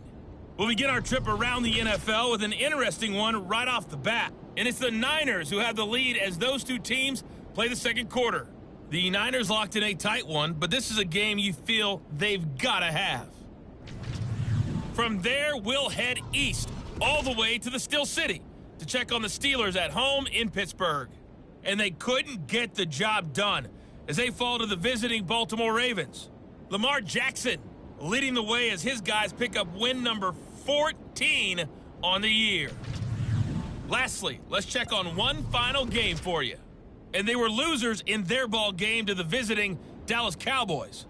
Deuce Vaughn, a touchdown run in the victory. We just watched a solid first half from the veteran running back.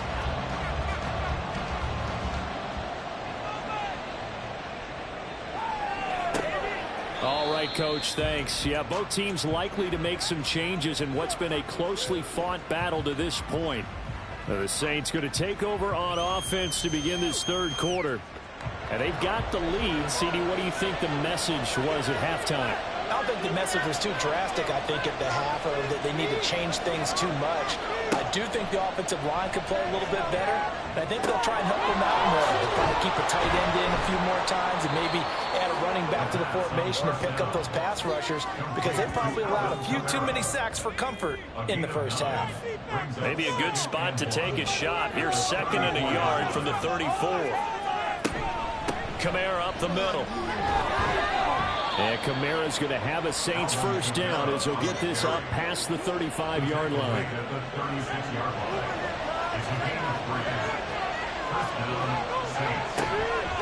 On play action, they'll throw.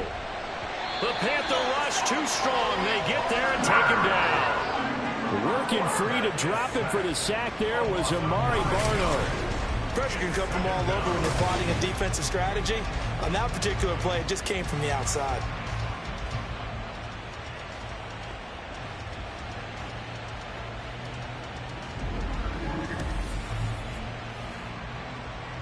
And they need to work to at least get some of this yardage back after the sack. 2nd and 19. They'll pound it up the middle with Kamara. Not much room here as he only gets it to about the 30. Typically, we think it's the strong safeties that are better tacklers, especially closer to the line of scrimmage amidst traffic. But in this case, how about the free safety coming up and making the big-time play? Now throwing on 3rd down there, but he cannot connect. That first down here, and that's all, folks. Good work by this defense to hold things in check and force a punting situation. Here comes the Saints punter now, as he'll punt it away for the 2nd time. And no return on this one as the fair catch is signaled for and taken. So possession goes over here on the punt. And the Panthers will take over now, 1st and 10.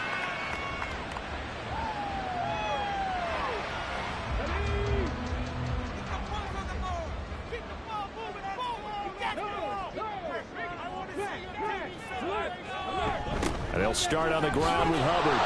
And he is going to lose yardage here. Officially, it's a 1-yard loss. That's going to bring up 2nd and 11.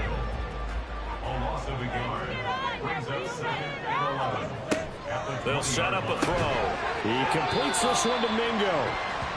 Only able to gain a couple there. And that's going to set up a tough 3rd and 9. They'll come to the line here needing 9 yards to pick up the first. Here's a play fake as they set up to throw. And that will be incomplete. That is certainly one way to frustrate a quarterback when there's extra defenders on the field. Dime package, lots of speed, no space to fit in the football. On is the punter Townsend as he gets this one away. Just a 2-yard return there following a punt of 48. And out will come the offense as they take over. The New Orleans offense set to take over. We have not seen much on offense here from either side these last few drives. We've hit a wall, so to speak. And have hit it hard, haven't we? Because the defenses right now, they seem to be a step ahead, don't they? Beating them to the point of attack, beating them to the punch. These offensive guys, they're tinkering like crazy. What's it going to take to get back on track? Yeah, both sides searching for adjustments. The pass there complete to Sutton. So give him 5 yards there on the pitch and catch. And now 1 yard to go on 3rd down.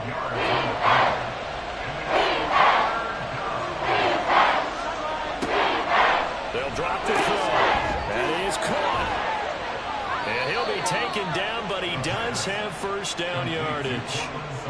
At 5 yards on the play there, as the drive will continue. And that one was a lot of fun right there because that was the game within the game. 3rd and short, blitz was on. What's the key for the quarterback? Get out of your hands in a hurry. And that was a quick little completion. Got the job done for a first down. It'll be a gain of just a yard, and it's 2nd down. As a defense, you're more balanced when you're in zone coverage because you're able to keep your eyes on the quarterback and see the play develop in front of you. You're able to keep the quick pass in front of them and stop it right at the line of scrimmage. So the completion good for 6 yards.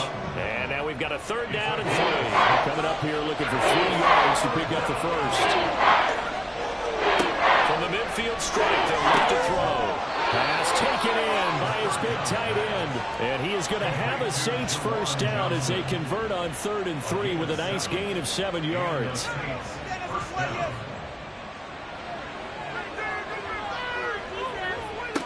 They'll look to throw again. They'll get this out to Kamara.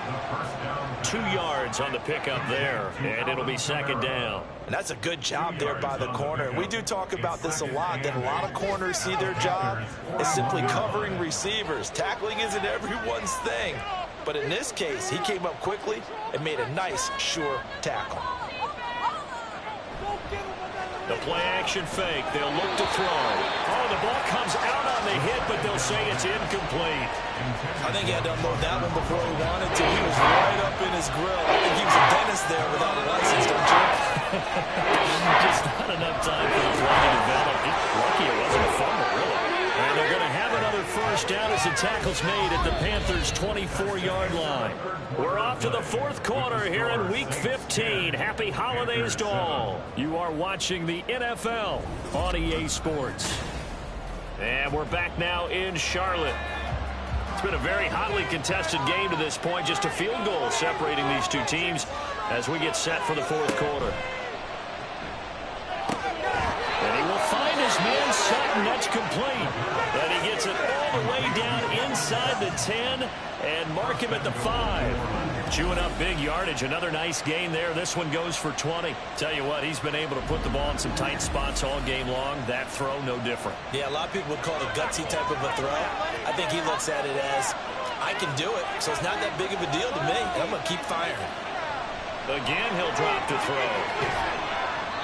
Oh, he was hit as he threw it there, and that one winds up incomplete. And down here, 1st and goal, if it's not there, don't force it. You've got at least 2, if not 3 more shots at it. So that's a wise move to get rid of it. They'll stick with the passing game as he looks to throw toward the end zone, but that's going to wind up incomplete. A lot of tired bodies on that field, but this is a big play, 3rd and goal. Back to throw again. To the goal line, but it's incomplete. So decision time now, because a field goal keeps it a 1-score game. What are you thinking? Well, I'm looking at the down and distance, and that's where the issue comes in. It's not short enough that it's a no-brainer and you go for it. You have to analyze this one. To me, you take the field goal, take the points. I don't think you want to risk coming away with nothing.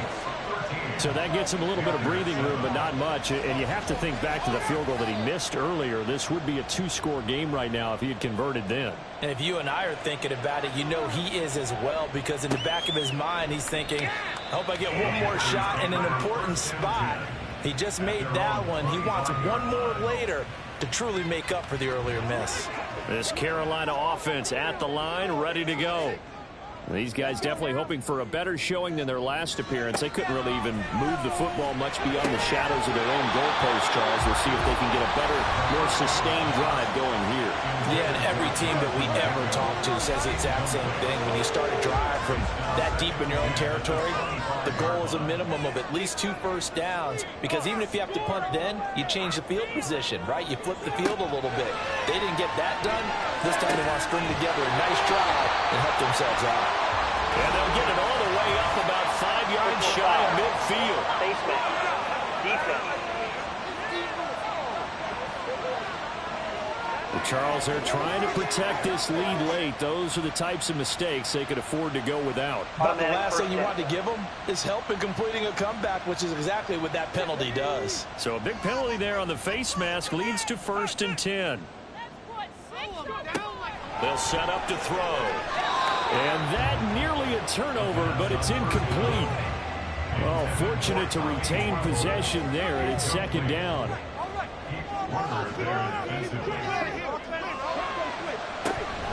Straight ahead with Hubbard. 5 yards. Now it's 3rd and 5. And there we saw one of the downsides of blitzing during a rundown, because sometimes you get out of your gaps. You don't fit the run quite as well because you're headed towards the ball carrier with abandon. Throwing there, but this pass is going to wind up incomplete. They've got to give out a little applause on that play. It has to go to the defense. More good work by them. They've taken away the passing lanes all game long, and you can see the frustration that it's causing because he just about threw that one into the first row. As expected, they're going for it to keep the drive alive. Work in the middle of the field, and he's got a man complete. And he is going to have the Panthers first down as they find a way to convert there on 4th and 6.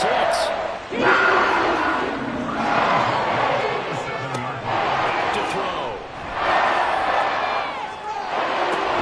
Zacharias has it complete. And down inside the 15, shy of the 10. 14 yards, good for a Panther first down. This defense has certainly had an outstanding second half, haven't they? I know they just gave up a first down there, and for the offense, they're hoping that that's something that they can jumpstart with and maybe start to move the ball a little bit better. But it's been tough sledding for them here the entire second half. For Marshall, that's complete. And just 3 yards on the catch there. He couldn't get away. And that's going to bring up second down. At the Saints 10-yard line. Make something happen. Come on. Big play. Big play. Back to throw here. Looking underneath and finding Hubbard. And the stop will come inside the 5 at the 4. And this offense on 3rd down today, they've had their troubles. Just 1 for 6. Here it's 3rd and 2. A throw there, but that's going to wind up incomplete. Well, the other day they told us when we've got 3rd and 5 or less, we have to be able to convert. And I guess every team would say that, Charles, but an opportunity missed there. What they were trying to tell us is they believe it's a matchup game at that point. And they liked some matchups that they had, thought they could exploit them, unable to do so on that play. Now they go for it on 4th, but this one is going to wind up incomplete. And the Panthers turned away on 4th down. And this 10-play drive winds up yielding nothing. Well, their first 4th down attempt earlier was successful. This one backfires for a turnover on downs. I like their aggressiveness. I like what they're doing. They got it the first time they went for it. Why not a second time? I don't think they'll be daunted from attempting it again. If you're on the defensive side of the ball, though, any 4th down stop is a big momentum play. And nothing doing. He's immediately taken down at the line of scrimmage. No gain on the play. It'll be second down.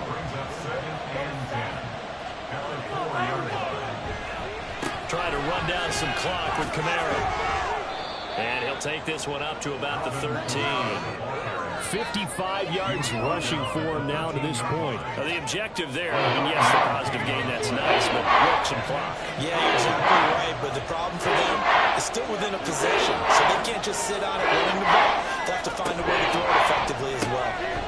Able to find the open man. That's complete. And he is going to have a Saints first down as they're able to convert by plenty there on 3rd and 1. First down, Saints. 4th quarter, down to the final 2 minutes, and we've got a 1-score game. So it's Saints football as we get you reset. Not totally home free yet, but it's looking good as they come up 1st and 10. Again, this is Kamara, and he'll go down at the 26 following a gain of 6. And now we'll see a timeout used on defense as they stop it right out of the break with 1:57 to go in the ballgame. And he's going to have to protect the football and take his loss here at this stage of the game as they stop him behind the line. On 3rd down, here's Kamara. And he'll be stopped well short. Only 2 yards there, 4th and 3. Now the Panthers going to signal for their 3rd and final timeout as they stop it prior to what will be an important 4th down. This is brought in at the 21. So now the Panthers down by 6. Just over a minute 40 to play. How will this thing pan out? We'll watch as they come up on first down. They'll look to throw. A short throw hauled in by Trimble. And able to break one tackle, but then quickly brought down. But a nice little gain. He's back to throw. And this throw incomplete. And the defender all over him that time, but it's going to lead to third down. A couple extra defensive backs out there in the dime, and because of that, really not many places to throw the football, if any. And typically, what would you want to do against that dime? Run the football. You want to run the ball, but you can't do it in this situation. And he can't get a throw off. He's taken down. What a huge play at this point in the game. Got to try it here. He's back to throw. And it's knocked away and incomplete. They had to go for it with such little time remaining, and the Saints are going to get it back and in great shape. So that's the second time this game they've given it up on fourth down. They're now 1 for 3 on fourth down conversion tries. But they must feel good about what they're doing, right? They continue to go for it on fourth down. Give the defense a lot of credit, though. They've stopped them 2 out of 3 times. Usually, you have fourth down plays that you have dialed up and ready to go and you think are going to be successful. Not so far in this game.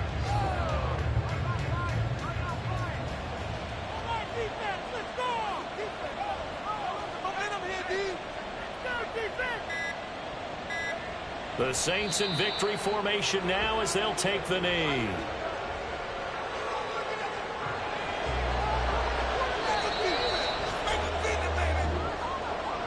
Well, this is one of those games where if you win it, it feels extra special. But to lose a close one like this, Charles, remember where they didn't score any points in the second half.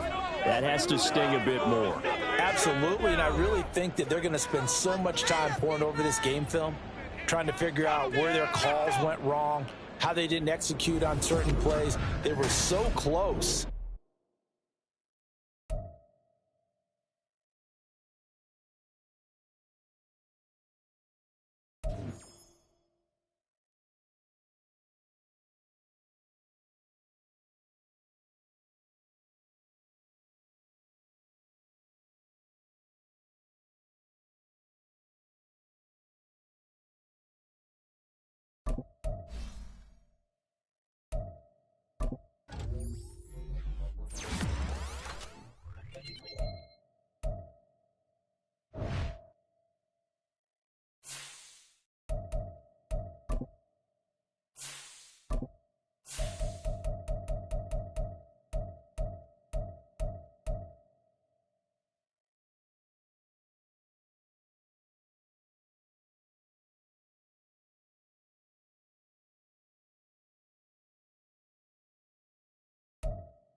Choose the team you want to start your franchise with. Continue ahead.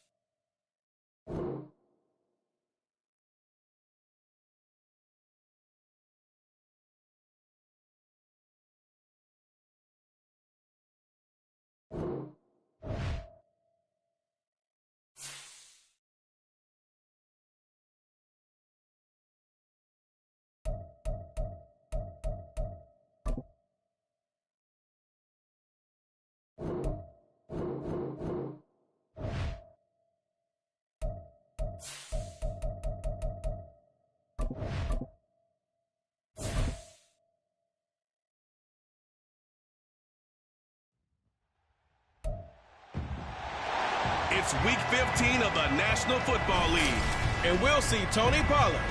He's been guided by his field.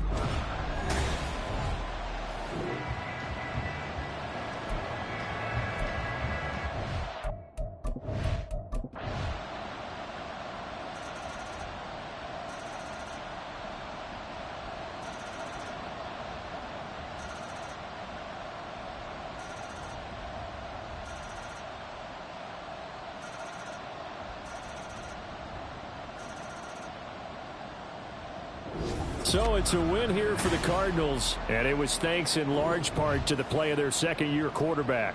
Yeah, he was just on target all afternoon with 3 touchdown passes. They couldn't find a way to stop him, and ultimately, he guided them to victory. So for the Cardinals, they remain in the hunt for a first-round bye as they move to a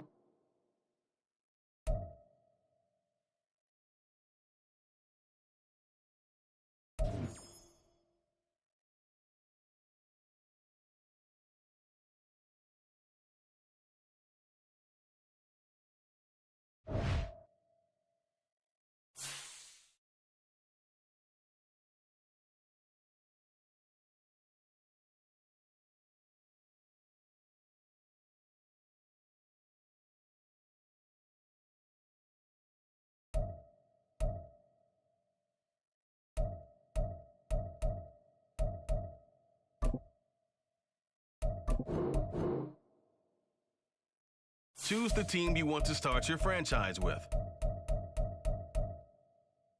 Continue.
Well, somebody lit a fire under that offense during the break, Charles. Remember, they trailed at intermission. They come out, they have the big second half, and that lifts them to the victory. And Brandon, trailing at halftime, we always talk about teams making adjustments. You know what the best adjustments usually are? It's just executing better. Because the game plan you put in place at the beginning of the week often still holds. You don't have to make wholesale changes. You just have to do it a little bit better, a little cleaner. And they did that in the second half, and that led them to victory. So for the Ravens, they move ever closer to the perfect regular season as they run things to 14-0.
Choose the team you continue ahead to.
Choose the team you want to start your franchise with.